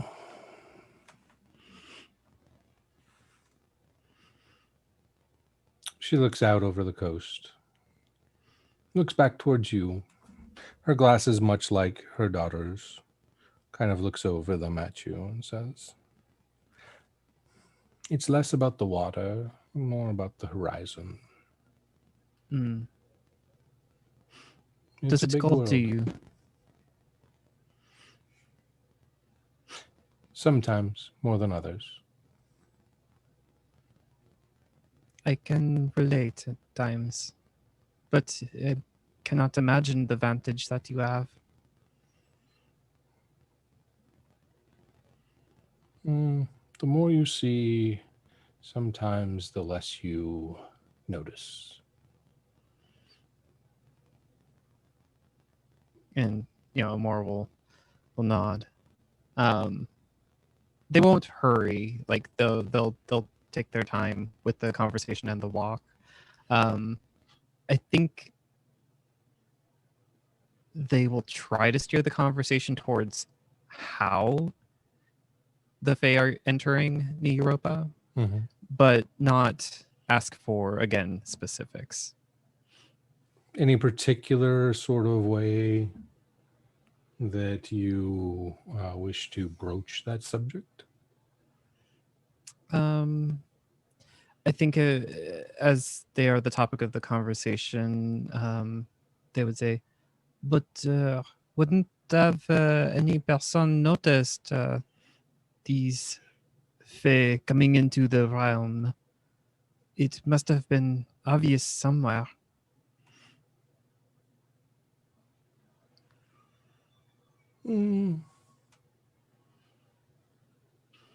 There's only so many things you can look for in a world as large as this.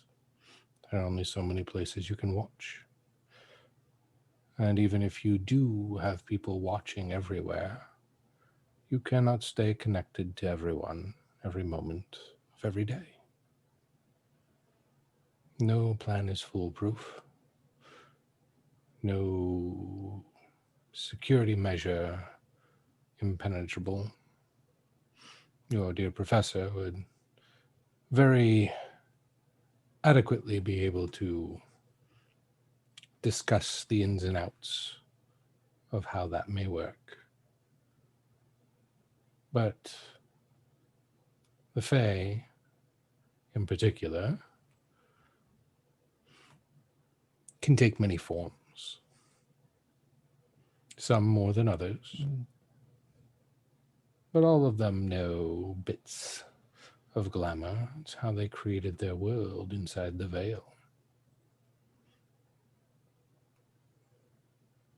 Amor will nod at this. And I have seen such things, But but I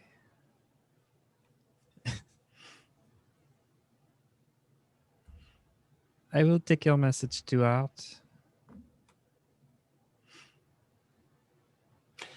And they will kind of lead back towards, like, if everyone is starting to congregate near an area, they'll start leading the promenade that way. Okay. She will also note that what they do here is not as individual as some might make it out to be. The Unseelie, in particular, prop up nations and rulers in order to gain their power. They, unlike many of your own, do not choose to be front and center.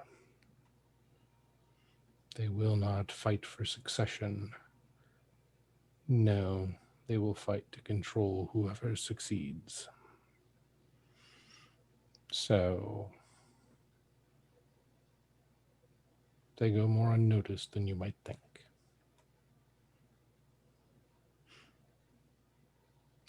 At the front of the promenade, Elise, you and Ekaterina will find yourselves walking up on, well, you're closing in closer to a bunch of workers that are unloading a variety of construction materials for a chapel that seems to be under renovation. Okay.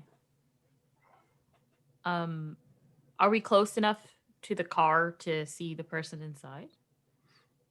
The automobile. Yeah. Is it most part. someone that I recognize? Nope. No. Seems just like a worker. Yep. Oh, okay. Would I be able to tell if the automobile has like like I said, an emblem or like a name or? Not from any markings that are visible, but if you'd like to use your invention, you might be able to deduce what make and or model it might be. I would like to deduce. That is a diamond. I have not seen my cars yet today. I do believe it's diamonds. Ooh, they do not have diamonds. What is a joker? And Joker is any suit. I would like to play my joker. Okay. And I will let me know. If not, I will play my. If it's not enough, I will play my deuces wild. Oh, the Joker is 15 points in any suit. So it's the highest point value in any suit. Okay. So. And I have my invention. I think it's great. Yeah, it's great. So that would be a 23. Oof. I'm smart, guys. You You are. tell me if you would like to spend your deuces, one of your two that you have for the rest of the No, session. I think I'll keep my deuces wild for Okay. something else tonight. That's perfectly fine. So you'll figure out that it is a German-made vehicle. Based on the vehicle itself. The tires, though, tell you that it is currently coming out of the Vatican. Interesting. It's a different kind of rubber for a different kind of terrain. Mm-hmm. I'll think that out loud to Elise. That's. I wonder how it got here. I would assume boat. Mm.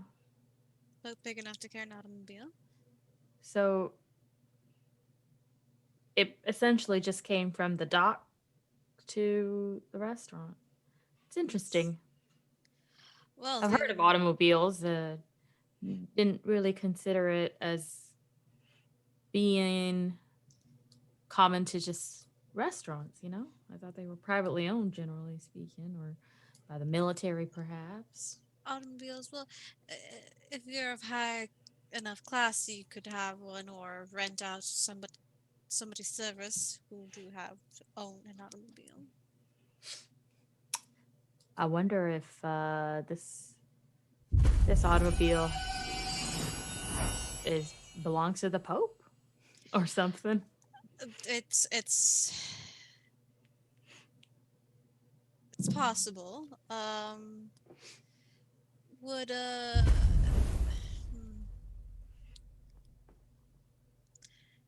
I mean, if they're building a church or refurbishing a church here, maybe it's by their orders. Perhaps. I could. I did not think the Vatican would send supplies. Neither did I. Personally, so to speak. But. Yes, you would die. Or maybe they just supplied the Vatican and now they're supplying this church. That's very true. Doesn't necessarily mean it's from the Vatican itself, but from the area. It's very funny how. If you're very curious, you could always go ask. I could. I might. I'm sure they'd love the break. of someone as lovely as yourself's company. Well, before I do go ask some questions, I would like to ask you a question. Yes. How are you taking everything in? This whole little mystery involving supposedly the World Crime League organization. Dragons. Well, the dragons is a little easier to wrap my head around. Is it now? It I love is that. because well, you're in front of me and I can see you. So I could be crazy. I could be lying. I did see you walk into that chamber. Yes. So I could just be really good at magic and you couldn't know. Sure, that seems likely. But that it's easier when I can see it. But the World Crime League thing seems interesting because it's so much bigger than I would have ever seen myself be remotely involved in. After all, I'm at the end of the day an opera singer and a fairly small time witch out to learn more magic, not someone involved in politics and international crime by any sort. So it's a bit strange, the magnitude of what we discuss. It seems a little unreal still. In the end, all the ones that are of that magnitude were just small-time people. Yeah. And well, I mean, at least you've had the benefit of seeing all the things you've seen and experienced to draw from.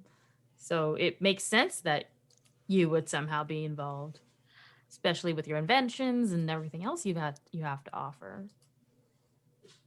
You think you don't have as much to offer as I do?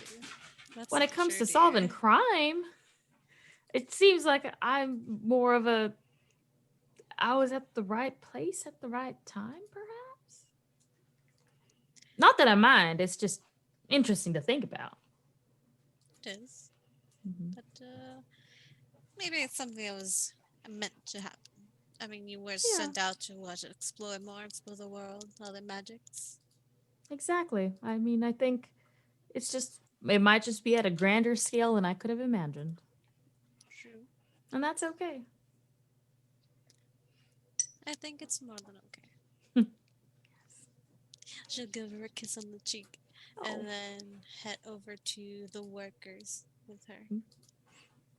Okay, and as you make your way toward the workers, we will go back in the row to our Contessa and Professor combination. What are the two of you up to? Well, the Contessa's keeping an eye out because she's always keeping an eye out, but Mm-hmm. the good professor, I did invite her on a stroll, so she'll let him tell her what this is about. Mm-hmm.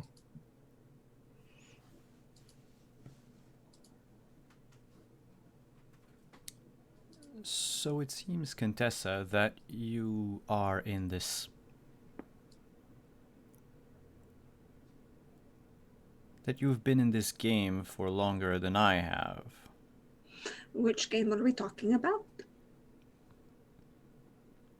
Well, you mentioned an Iron Master and other things you've been saying that are, to me, total gibberish.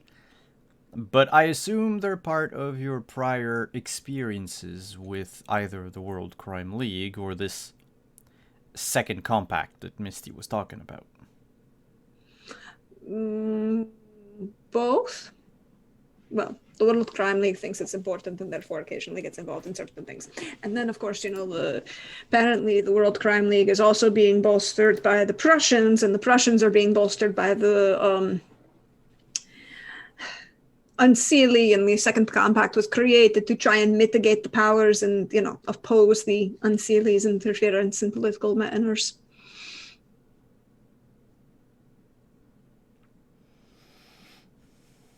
What do you think will happen to Venice then? It depends. If we are good at what we're doing, nothing. The whole little world will keep on sleeping and have no idea what's going on. Oh, Hopefully. yes, I do assume that we'll either succeed or we'll be too dead to care. And she like at that she'll like kind of turn and like pat your hand, your arm, your hand where it's resting on, or your hand that she's resting her arm on, and just be like with her other hand and go, no, darling. If it ever gets to that point, we're not dying here. Please. If you say so. I meant more, what do you think that they have planned for Venice? Venice is a port. It's a political opportunity. The Prussians want the allegiance of the Austrians. The Italians want the Austrians gone. Right now, technically, Venice is a free city. It's a piece in the chessboard. If you can control Venice and control the port here, then you control access to Italy as a whole.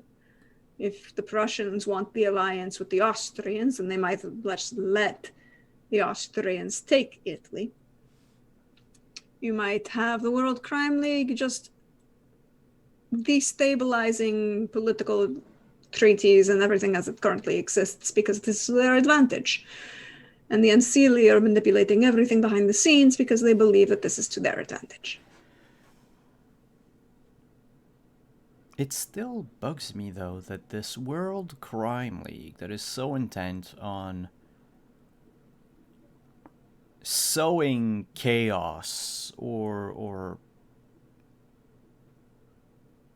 well, stealing or whatever nefarious crimes they're up to would actually be interested in this game of political maneuvering. Oh, they don't really... Oh, let me rephrase that. The World Crime League doesn't know that it's involved in major political maneuvering, at least on this scale. Or if they do, they're not really paying a lot of attention to it. They're getting financed by certain members of the Prussian government. I see. And more accurately, certain members of the Prussian royal family. That was my wonderful experiences in Munich. It's where I met Ekaterina. I had a lot of fun with the captain. I had to send him on. And my dear, dear friend Clint, who is a wonderful person. Maybe you'll meet him. I don't know. But the World Crime League likes to claim that it is just in it for the crimes and doing whatever they're doing, who knows. But they're getting money and being directed by those with political ambitions. Now, do I think that Moriarty might be intelligent enough to recognize that those political ambitions are maneuvering him around the board like a chess piece and possibly be aware of where those maneuverings would do? Probably. Do I think he cares? Not yet. Because it is still in alliance with his interests.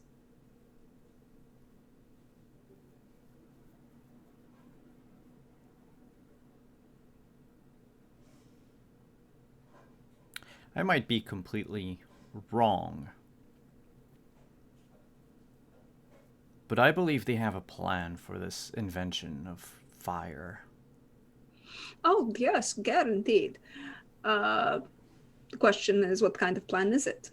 I don't know of any major events where they could destabilize the political environment in Venice that would go, no major balls or aside from the Senate meeting with the Doge, but that's not really going to do a lot overall. Not enough people actually attend those things anymore, so whatever.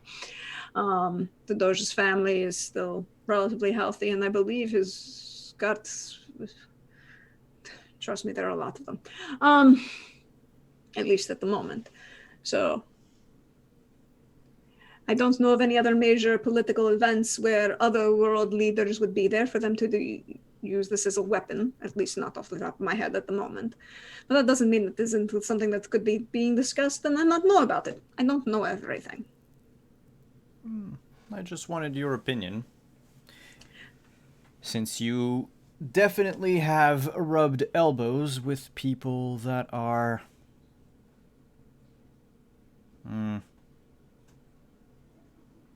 into these sort of things. Oh, you wanted an introduction, darling. I can definitely introduce you to the right kind of people. Oh, no. The less people know about me, the better it is. Or sometimes the more people who know about you, the better it is. Because then, of course, no one ever expects you of being involved in such horrific things. I'll keep to the anonymity if you don't mind. To each their own. Professional choices? Yes. Oh, look. It's Ekaterina and Elise coming back. And as that occurs, we'll talk to Amor and Misty. You'll notice that this is about the time where Ekaterina and Elise had spoken to the workers and are making their way back toward the professor and Contessa who are in front. Anything that you wish to discuss as you close ranks? I think that Amor would say, maybe at another time, maybe after Barcelona, I may have a personal request, but I do not want to burden you with it right now. Oh, that is so sweet of you. However, my shoulders are broad enough that, regardless of the request, it would not burden me in any way, shape, or form. You do not need to Earlier there was hold off. a discussion about finding someone based on an object. Yes. I have a letter, and they'll I pull know. out the letter that they received. How do you know? I was the courier that dropped it off. Mon Dieu. How did you get it in my bag? I can't tell you all of my secrets, Jeremiah. If I have a letter that needs to get back to this person, can I leave it in your care? Yes. However, if you had another letter that you wanted to send as well, it would do you a lot of good to put it in the care of not me, but instead of one Pasquino Winkler. He can get it across the veil faster than I. I know that name, Pasquino. Yeah, you met at the Crap. cafe The Grand Cafe. with the hat. Oh, yeah. Okay. Cool. That strange person. That's one of his many personas, yes. Don't tell him I told you and act like you don't know a thing. But he is sort of a spy for the Vatican, if they had such a thing. Something about Jesuits or whatever, I don't know. But he knows people, knows places, knows things, and uses many different personas in order to greet many different people. However, I've known him far too long for him to play any of those games with me. D'accord. I will seek them out.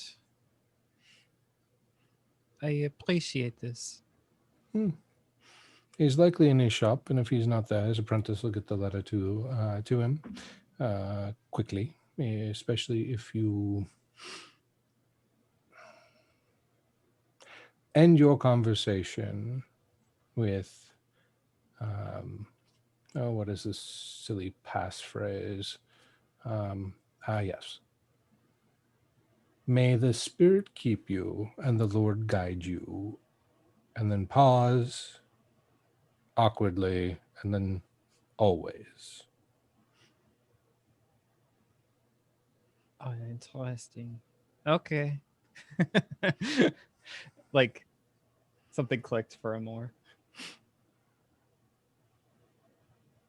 So,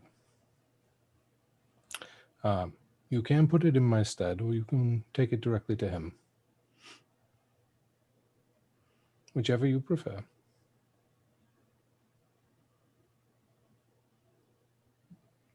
Merci. Merci beaucoup. You're welcome. So, back at the truck. Ekaterina and Elise, you'll find yourselves, you will find at the truck a number of workers that seem quite intent on getting things done. They're polite, but they do focus on their work more than anything else. In the truck itself, you will notice that there's a driver and a passenger. The windows are not I don't know if it's not the cleanest glass or if there's some sort of tinge to it or whatever it may be. A bit of a wavy distortion, you think. The driver seems very young and is wearing glasses quite similar to yours, Ekaterina. They have a greenish tinge to them, and you think it's a light green that the ambient light seems to sort of like catch in, and it gives it kind of a, I don't know, a sparkle of sorts. They're wearing some sort of jewelry or something around their neck, you think, because every once in a while when they move and their collar dips just right, you'll see a little bit of like glint off of metal. So it could be some sort of rosary-based necklace or saint or something of that sort, knowing the church. The other gentleman is on the other side of the truck, again with the waviness of the glass, the distortion that you're seeing. You think, well, the details are a little fuzzy, but it looks like some sort of friar, maybe something of that nature. They're much taller. Their head is almost nearly on the roof itself. The two of them are discussing something and watching out across the other workers. The front of the truck itself, as you come up kind of past, if you're coming up past the driver's side door, you would notice on the front of the truck itself assemblage of the actual Vatican itself. This truck did come from Vatican City, not just from Rome or just from Italy. And it is dropping off supplies specifically for this small chapel. You pick that much up from the workers.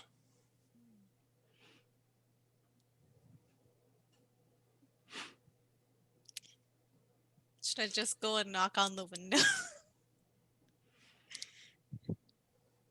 You can if you wish. Elise is walking next to you, but Yeah, she's just gonna follow my your idea lead. is either wait for everyone and be like, "Hey, this is strange," or just be like, "Hey, y'all, what's up? You came from the Vatican." Do it! She's gonna go up to the car and just knock on the window. Driver's side or passenger side? Driver's side. So you knock on the window and you'll see the driver kind of glance out of their periphery towards you and then glance back at the passenger and then begin to roll down the window about halfway. You can see from basically like they're just about halfway through their mouth on up. They look pretty young, actually.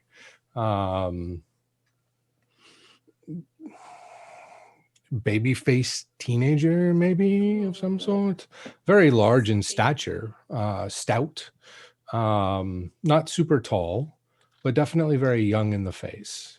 Does their skin still look like a greenish tint, like it's their skin, or just the light?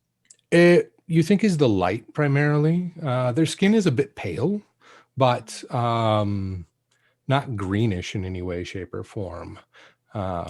However, as they look at you and turn their head, what is your base perception? Oh God. I took too many tabs. Good. It's good. Okay. You think, but you're not sure. It looked like there was like the lenses were backlit almost, and that's what that greenish like flash or whatever that you saw earlier was. But as they face directly on, it's just face directly on it, it's a dark green tint. You can kind of see their eyes behind it, but no more than they could see yours. And and they just look at you and go, "Well, hello there." Oh, hello. Good. It's an evening already. Yes, it is evening. This is me as a player asking. Oh. Good evening. I'm sorry. I was wondering. I know that I've noticed that your car is German make, but your tires seem to come from the Vatican. I didn't know the Vatican traveled this far. Well, it's church business to fix a church, isn't it? Oh, it is true. There's a very light and innocent tone to their voice. Mm-hmm. It's always the young ones you gotta look out for. I didn't know they would send a friar for such manual work. Well, somebody has to bless the supplies, I think. That's why the father is here.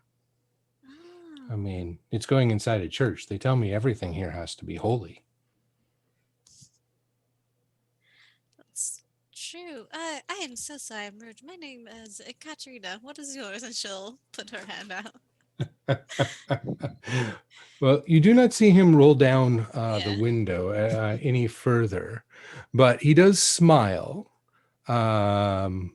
Again, very vibrant, very disarming in a way, Mhm. and due to Nobody raised its no fool. kind of like, childlike nature of sorts.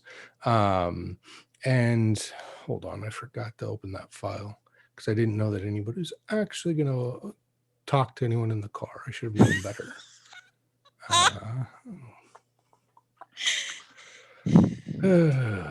Lordy. You're welcome. Oh yeah, no problem. So we'll get to the name here in a second if you want to continue on. Do you I'm gonna keep like talking to them? Mm-hmm. Yeah. Okay. And you look quite young yourself. Well, they say it's youthfulness, and I have earned it. Huh. Isn't that right? And you just see the other figure nod. Well, you certainly have a very disarming look to you. Is that good? And you'll see him turn his head back. While they're talking, Mhm. can Elise try to, like, I guess, move a little bit around the car to get a better look at the other figure? Sure. Would you mind? I'm so sorry. We're just my friend here has never seen an automobile, so if she might go around and take a look at it, if you don't mind. Sure. Doesn't bother me any. Thank you. Have you been here long? How long has this work started? I'm so sorry. I'm very much into the architecture and construction. Are you remodeling the whole thing? I apologize for all the questions. I'm just quite interested. We don't We don't really know. We just were told to drop this off. Yeah. Oh, that's interesting. I mean, we're basically just delivery drivers. I'm a driver. Hmm. And he nods his head. Interesting. Huh. Can I, as I'm talking to, am I able to see like what, like necklace or metal that I saw glinting off? Yeah, actually, you do. Um, you'll notice that it is some sort of, it's not actually a necklace. You think it looks more like it's some sort of bolt that's Bolts. sticking out of the side of his neck.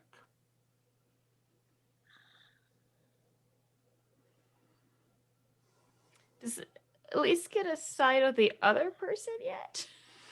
Yeah, at about that time, you'll see a tall gentleman, relatively pale, uh, sharp features. He's robed like a friar might be.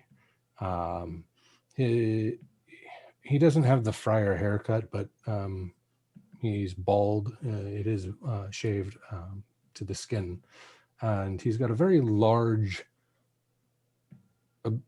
almost comically large steel cross that hangs on a heavy chain around his neck.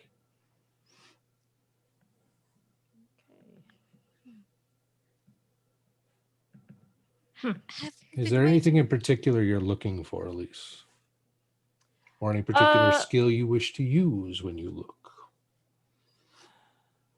I think, given that was Ekaterina kind of murmuring things like under her breath, just about like glinting stuff and the glasses and things like that. I would not because I'm so close to them. Yeah. Okay. Like, well, at least. walking towards them. Yeah, she would have like. Yeah. it No. was before- While yeah. they were approaching, when Elise decided like to go on Yeah, the other she side. she talks to herself a lot. I think Elise is just going to do her standard thing, which is kind of like her default thing to do when she approaches any new situation is just to keep an eye out for magic. So sorcery. Okay. As you are kind of looking this person over, you will notice one thing that stands out pretty carefully to someone of your skill set is that the bottom of this cross, there is an engraved emblem. You can catch enough of it to notice that it is the symbol of the Order of St. Boniface. They are an order of religious magicians, religious sorcerers who specialize in healing magics. Okay. And is this order like sanctioned by the Christian church? Yes. Okay. All right. Well, then in that case, Elise will probably like wave and say, "Good evening, Father." And just kind of see if he responds. He nods at you. He's got a very stoic appearance. So there's not a whole lot more that you get from him than that. Okay. She will continue and say, it's quite a surprise to see someone of your wonderful skills involved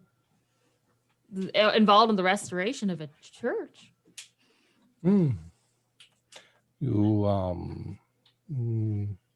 noticed my order then. His accent is very thick in Russian. I am here not for that role, but for my other stations, as they were. Stations of the Cross. Oh, is someone here injured and require healing? No, that's the part that I'm not here for. The I'm here because of my, I guess it's rank, you might call it, amongst the church, to oversee the supplies and make sure they arrive untainted. Interesting. You know that blessings are also something that the Order of St. Boniface Okay. is known for as well. Ah, yes. Anything that's of that kind of like benevolent magics, Mm-hmm. where it comes to good health, good well-being, alleviation of any form of ailment, that sort of thing. Oh, well. Is the church?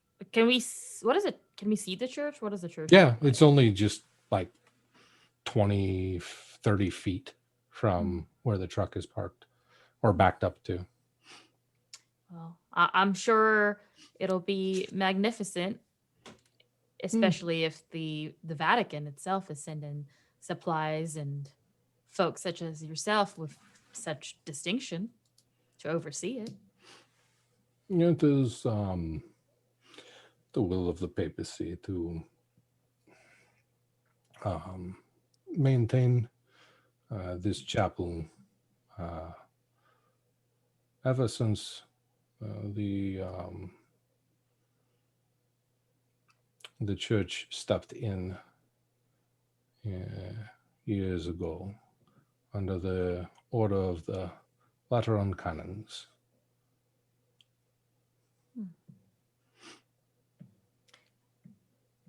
Out of curiosity, Father, and please do forgive me if I'm being too forward, but do you find this part of the job to be as rewarding as the other part, or do you have a preference of just out of curiosity from someone who has grown up so far from the Vatican and such things?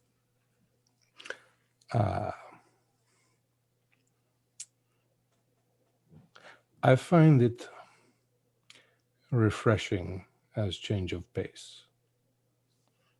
For That's fair.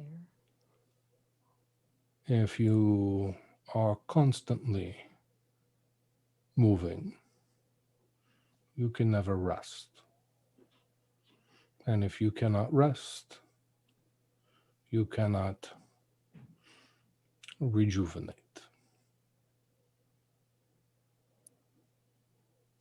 That makes sense. I'm sure the healing. I mean, once again, what do I know? But it seems like the healing might take a lot out of the healer. The craft in which we both partake is something that requires a certain level of fortitude once you push beyond certain boundaries. At least we'll pause for a second. And then she will continue. Fortitude and guidance from those who know more. I don't know if anyone has said that before. And though I've only met you, I can see there's much potential. You have it within you to do great things. Oh. Thank you, Father. That's unexpected, but very welcome. And should you decide you are in a guiding mood, I'm around, and I'm always a willing pupil.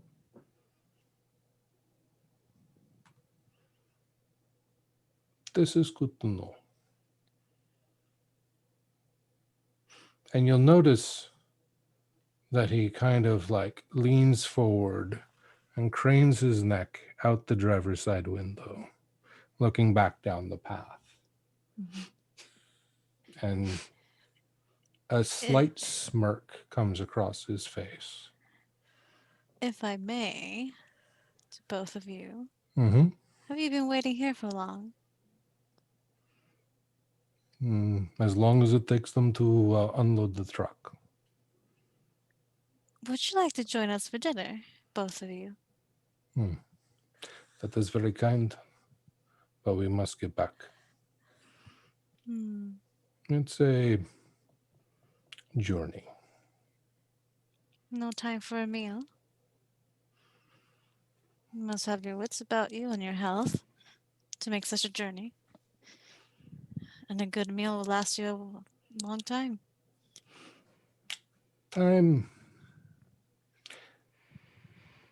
Time is relevant only to those who need it to be. For me, right now, time needs me to need it to be relevant. Well, Okay. should I ever see you again, Father? I'm sorry, I didn't Korsakov. catch. Ah, Vladimir Korsakov. That name means something to me.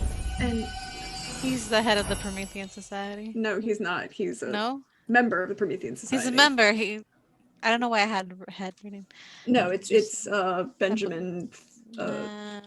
Talbot, no. Thorpe, whatever. Okay. Whatever. Talbot. Talbot was the T. Oh wow! I Welcome, totally. Raiders. The Belgian Talbot sounded right. Yeah. Yeah. I think because we've been coming up on this, right? Yeah. Like we literally come up on this point. You guys, they would have turned back before you guys made it to where Okay. you would have seen, I just been wanna able to get this actually kid's see name. the father. The kid will give you the name Wolfram. Wolfram. One last question before I leave, Wolfram. What's that? How does one earn youth?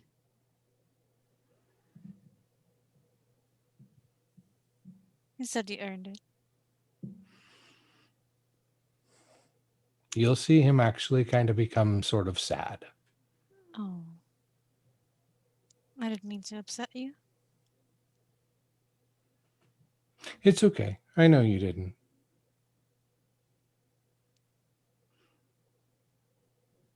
But if there's a bright side, sometimes youth is it.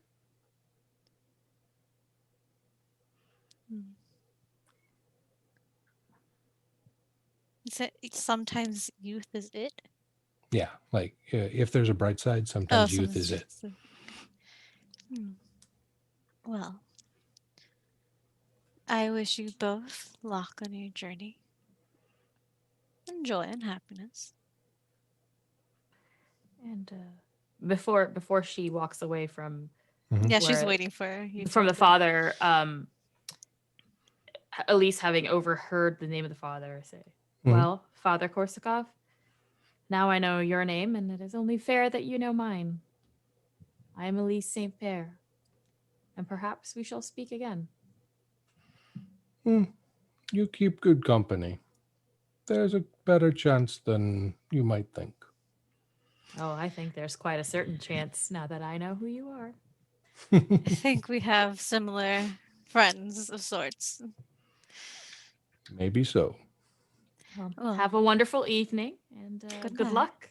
Tell the Contessa I say hello. We will. Of course. And with that, all three parties converge. And it's about dinner time. And as you all make your way, back to the restaurant. And the sun is getting lower and the skies are getting redder. You'll notice behind you some of the last implements or supplies have been taken off the truck. So the canopy's been taken down. It was canvas clad in the back. And you'll see it's kind of being broken down for ease of travel. And the truck is all packed away.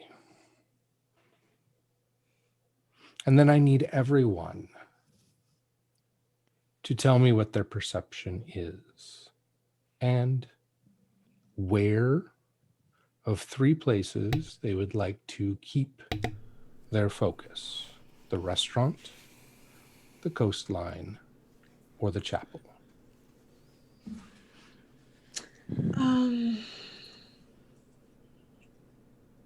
Does Ekaterina or Elise tell us what happens before this happens? I would. No. The story No. is Yeah. going to happen at the start of the next session. Okay. That just, it would purely determine where the Contessa is looking, that's all. Mhm. Do you want base perception, or are we allowed to play something on this? So each can play a card if you wish. And you can use your +2 if you wish, because each one of these are going to be separate rather than communal. The Contessa's probably looking. She's been concerned that they're being followed or being used, and so she's been looking around and out. You said the restaurant, the Horizon, or the Church. church? The chapel. Yep. I think she's, because she started playing with not playing with, chatting up the wait staff and everything. She's concerned with the restaurant, and I will play my +2 and one of the 2 lucky 7s that I have left, so a +9 to her base perception, which is great. Okay. So the restaurante. And so great +9 is 17. Okay. And who for wants just to go going next? backwards around the Okay, table. yeah, that works.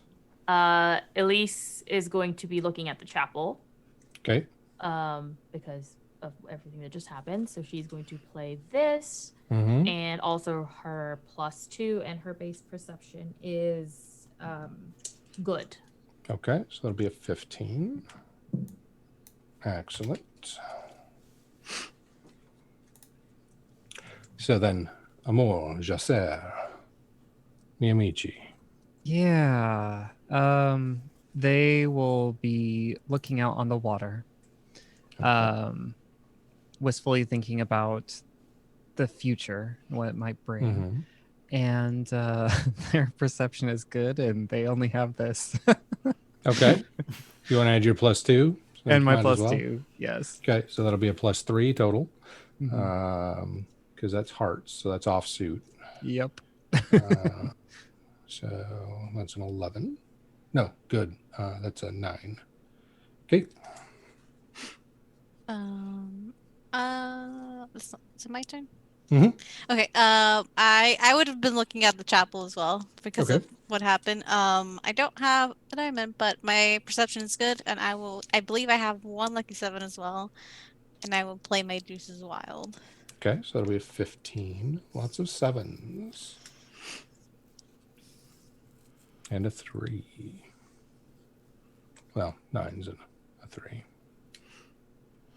And as for me, I would be looking out on the water because, well, partly because he keeps expecting at any point in time that the waters of the Venetian lagoon are going to catch on fire or something. Okay. So he's looking out on the water. I'll use my +2 with this 8. Okay. And a great perception for a total of 18. 18. Excellent. So, We will wrap up tonight's episode with the following scene. We'll begin with the restaurant. We'll go to the chapel, so we'll finish up on land, and we'll circle back around to the shoreline. So, Contessa, you will notice that the wait staff are very busy. They're setting up a bunch of tables as though they're expecting a large party. Probably for later. A large party would not dine so early as this would be 5:30 at the latest. But among them is someone who, though dressed like them, is not in the same hurriedness. They simply seem to be moving throughout the building and headed, maybe they're finishing their shift, whatever it may be, and they're exiting like into the palace, not outdoors, but they're headed away from what everyone else is doing. You'll also notice that there is an unmoored dinghy of sorts that's just kind of floating off of where your boat docked. And it's just kind of hanging out there like a rowboat kind of dinghy, which seems odd, not impossible, but just odd because it wasn't there when you guys pulled in. Otherwise, you would have noticed it. As we go around to the chapel, Elise and Ekaterina, you both, because you've kept your focus on it, will notice two things. You will notice Father Korsakov get out of the truck. He takes a few steps toward the chapel, bows his head, and casts a spell before returning to the truck.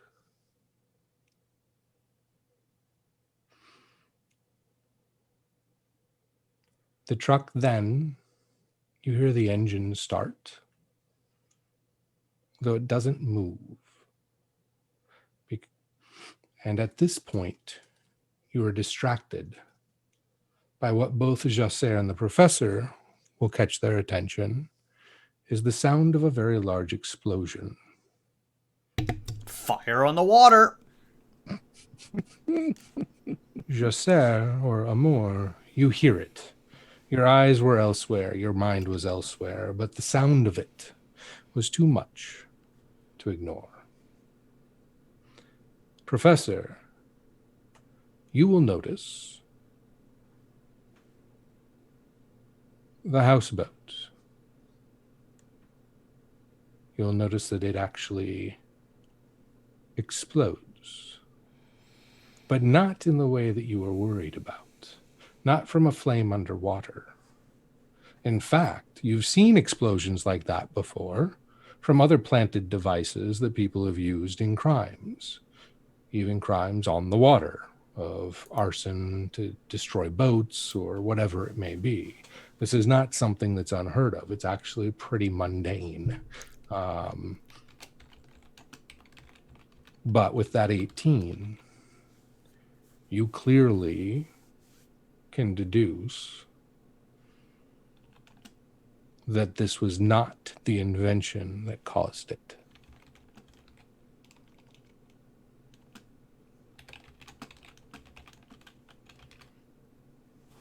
As the explosion takes your concentration away from the chapel for the split second, you both will catch out of the corner of your eyes something rippling, Elise and Ekaterina.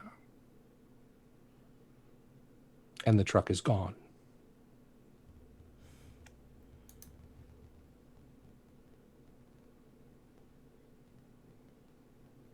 Contessa, you too hear, and out of the corner of your eye, you see the flames. She immediately would not pay attention and kind of go to nonchalantly grab the good professor's hand and run after the guy who looks like he shouldn't be there. Okay. Well, stride purposely. Mm-hmm. Well, that will be the action that we'll pick up with the Contessa, and I'm assuming the professor. Or will the professor Gonna go be away pulling from the away? fire.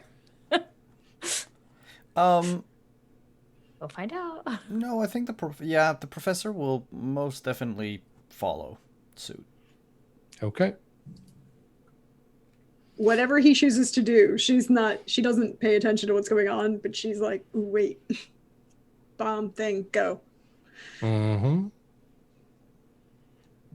Okay. So, what about José? Oh wow.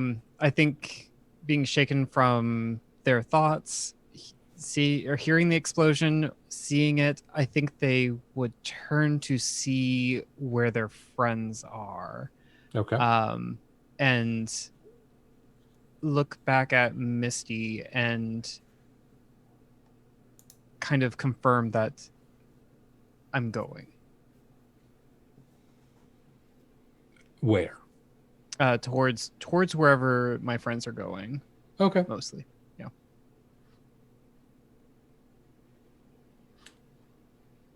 You said the truck is gone in a moment. Elise is definitely going to want to run or rush, since she's in skirts and she cannot really run, as Katarina has covered. How a truck just vanished off an island in that. So she's going to go towards that because she definitely saw a spell being cast moments before an explosion. Mm-hmm. So she's going to go in that direction. Not that she can outrun a truck, but whatever. Have what I instinctually want to do, Mm-hmm. which is fly over to the houseboat. Uh-huh. Take your mom! Take your mom!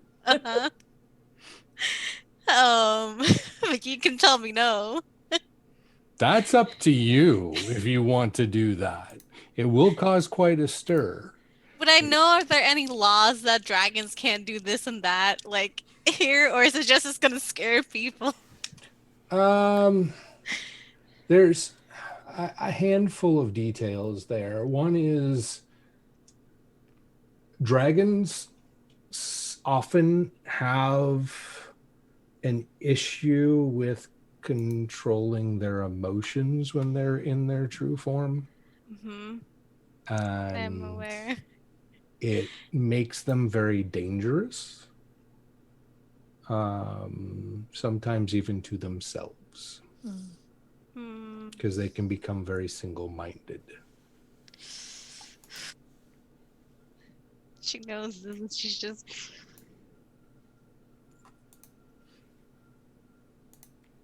But if there's people that survived...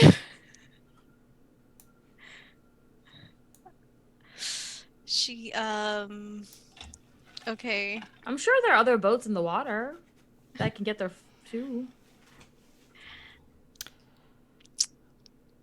I mean, it's gonna be the finale. I'd say Go big. Go big or go home. Do it. Do it! Yes! Okay. She's gonna run out into the courtyard and then just transform and fly over to the houseboat. It might be best to just run toward the shoreline. She'll run towards the shoreline. Yeah. Like Just head dive toward into the shoreline. water and you have like the cut where she dives into the water and then like a dragon emerges. And you're like, no one knows for sure it's a Katarina. No one knows for sure. She just vanished That's- over the pier. That sounds exactly like what her mother is doing. Oh no. Like mother, like daughter. Okay, But I have to ask the vitally important question, because even though the Contessa can't see it because she's running in the opposite direction at the moment, what color dragon? Is which one? Yes. Oh, Ekaterina is a black dragon with a purple pearlescent color. Mm. Almost like when you see a crow's wings in the light, is that. Mhm. So you just see a fuck off dragon. I guess you would kind of see I mean, if it's full night, you wouldn't see the shadow, but if it's like sunset, you would see the shadow going of two dragons going over the island. Yeah. Um, yeah, they can be up to 30 feet with wingspans of up to 120 feet, up to 30 feet in length, and up to wingspans of 120 feet. Oh, damn. Once they get to their ancient status, which means at least 1,000 years. So probably not quite that big for Ekaterina, but not far from it. Well, actually, no, that big for Ekaterina. Yeah, Library of Alexandria. Yep. Library of Alexandria. Yep. She old, yo. Mm-hmm. They So big dragons. You would find out of the water, what you see emerge, well, what you wouldn't see emerge is one black and one red set of scales and wings and tails as they fly toward the houseboat.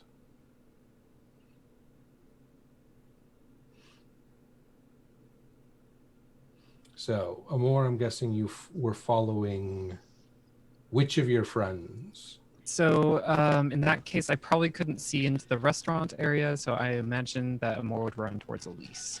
Okay. So Elise and Amor are headed back toward the chapel, and the Contessa and Professor are moving quickly into the restaurant, and Ekaterina and her mother dove into the water, only to emerge. And we will pick up next week for our finale, with the culmination of this scene and whatever aftermath there may be. All right, then. I hope you had fun. Players, I hope you had fun. Dragon, yo.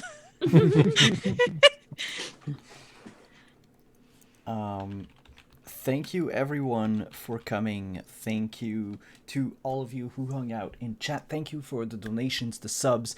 Thank you, raiders. I remember Wily Hobbit raided, and the other one was Painting Pirate. So thank you so much for stopping by. Thank you to all of you watching on YouTube. It's greatly appreciated to know that we have fans on the other platform.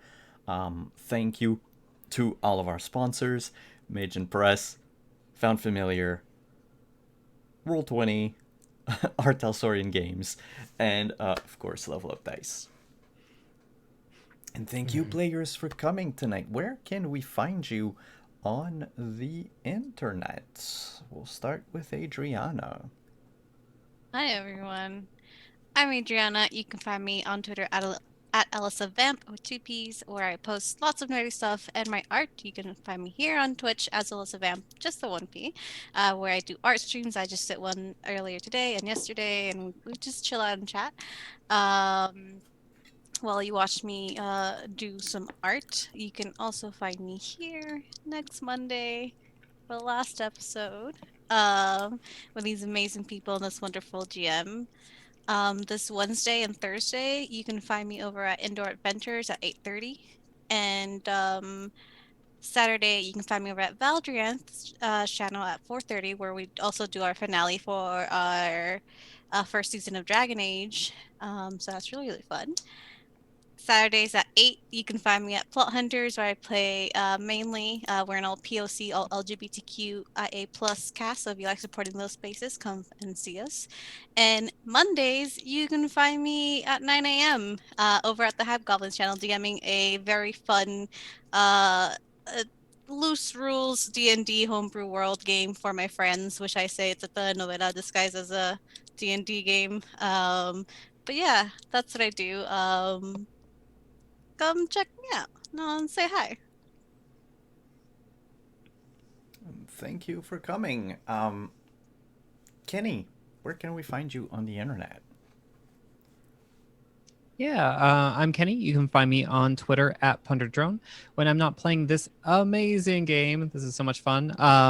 You can find me on the Experience Points channel, twitch.tv/Experience Points, or on Twitter at EQP, or I'm sorry, EQ Points. I narrate our Starfinder game every other Saturday, and every other Sunday I'm on our Numenera game, where I play Hylian Jasa, a were-rabbit boy. So come check us out. Pooja, where can we find you on the internet? Hi, I'm Pooja, and you can find me on Twitter at Pooja and on other places on the internet as Pujabberwocky.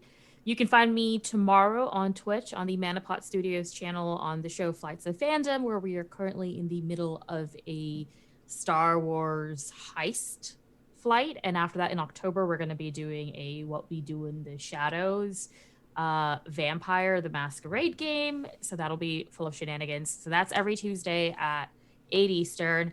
And then every other Friday, including this Friday, you can find me also on the Manapot Studios channel playing Constantinople by Night, which is a Vampire the Masquerade campaign that takes place in medieval Constantinople. And then, of course, I will be here once again next Monday for the grand finale of this fantastic game. And I'm very excited to see what happens then, and I hope you all are too. Thank you to both of you for being there tonight. We'll skip over Chris. We'll come back to our host right after. So, Deirdre. Oh, hi. Hi, y'all. You know me. I'm at Deirdre on Twitter. Praxagorth as Meaphorias. See me around on Twitch. I love this game. I love you all. This is so much fun. Thank you. I can't wait to see what the shenanigans come out next week. But as for me, you can find me over. Well, I'll be back here Thursday for some Dragon Age, and then Friday, nothing, because it's not this week, it's next week. And then, but Saturday, I have a double bill on Saturday. It'll be great. It'll be lots and lots of fun.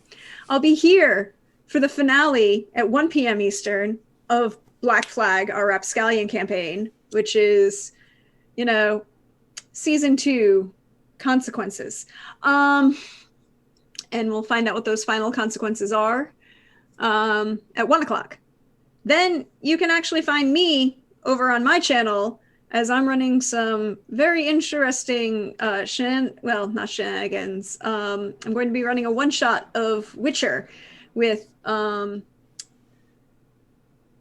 Simon and Greg, as which is a flashback episode for the 2 Witchers in that we don't get to see a lot of in the Witcher Family of Wraiths universe.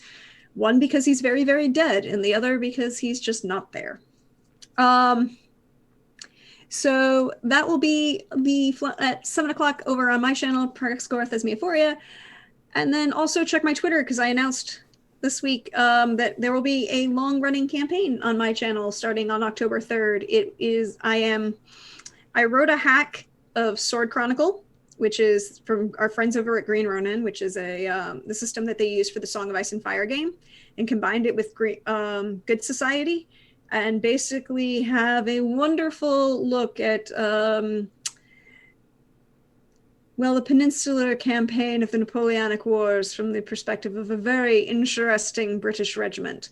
And it will be very interesting to see what happens. But check my Twitter, because I always post where I'm going to be, all the fun things I get to do, all the fun, wonderful people I get to hang out with.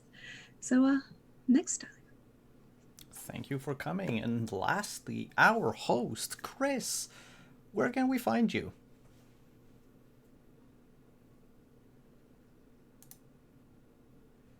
That is an excellent question. You can find me here on Mondays. Well, for one more Monday. And then we take a break from Castle Falkenstein. Don't worry. After we finish season 2, Simon told me, I don't know, we may come back to it eventually. And then I got a message in spring going, I really need a Castle Falkenstein game. When can we start one? So I'm assuming there will be a season 4 eventually, probably in the spring. You will see a variety of people back, as all of our current players will be invited back if they so choose. And you will find me on Fridays for season 3 of Cyberpunk, and reprising my role as Dr. Frost, aka Mr. White. And if all goes well, there may be a promo for season 3 that's cut by Anino and myself. A little bit of a glimpse into what might be happening in season 3 and beyond, at least from those two characters' perspectives. And other than that, that's about it right now. You can find me on Twitter at Chris Geary for any sort of updates as to the kinds of things that I'm up to. Omens Rising is continuing to build things in the background, and we'll be updating you as I have more to share. And thank you, Chris, for hosting Castle Falkenstein. As was said, we'll see you next Monday for the finale, and we'll see you on Thursday for the return of Dragon Age, where we're going to have a very special guest. Not a guest. Anyway, a character is coming back. You'll discover who when we announce our show on Thursday, and otherwise, if you like pirates, come and see us on Saturday. And that is it for us tonight. Have a good evening, everyone, and we'll see you next week.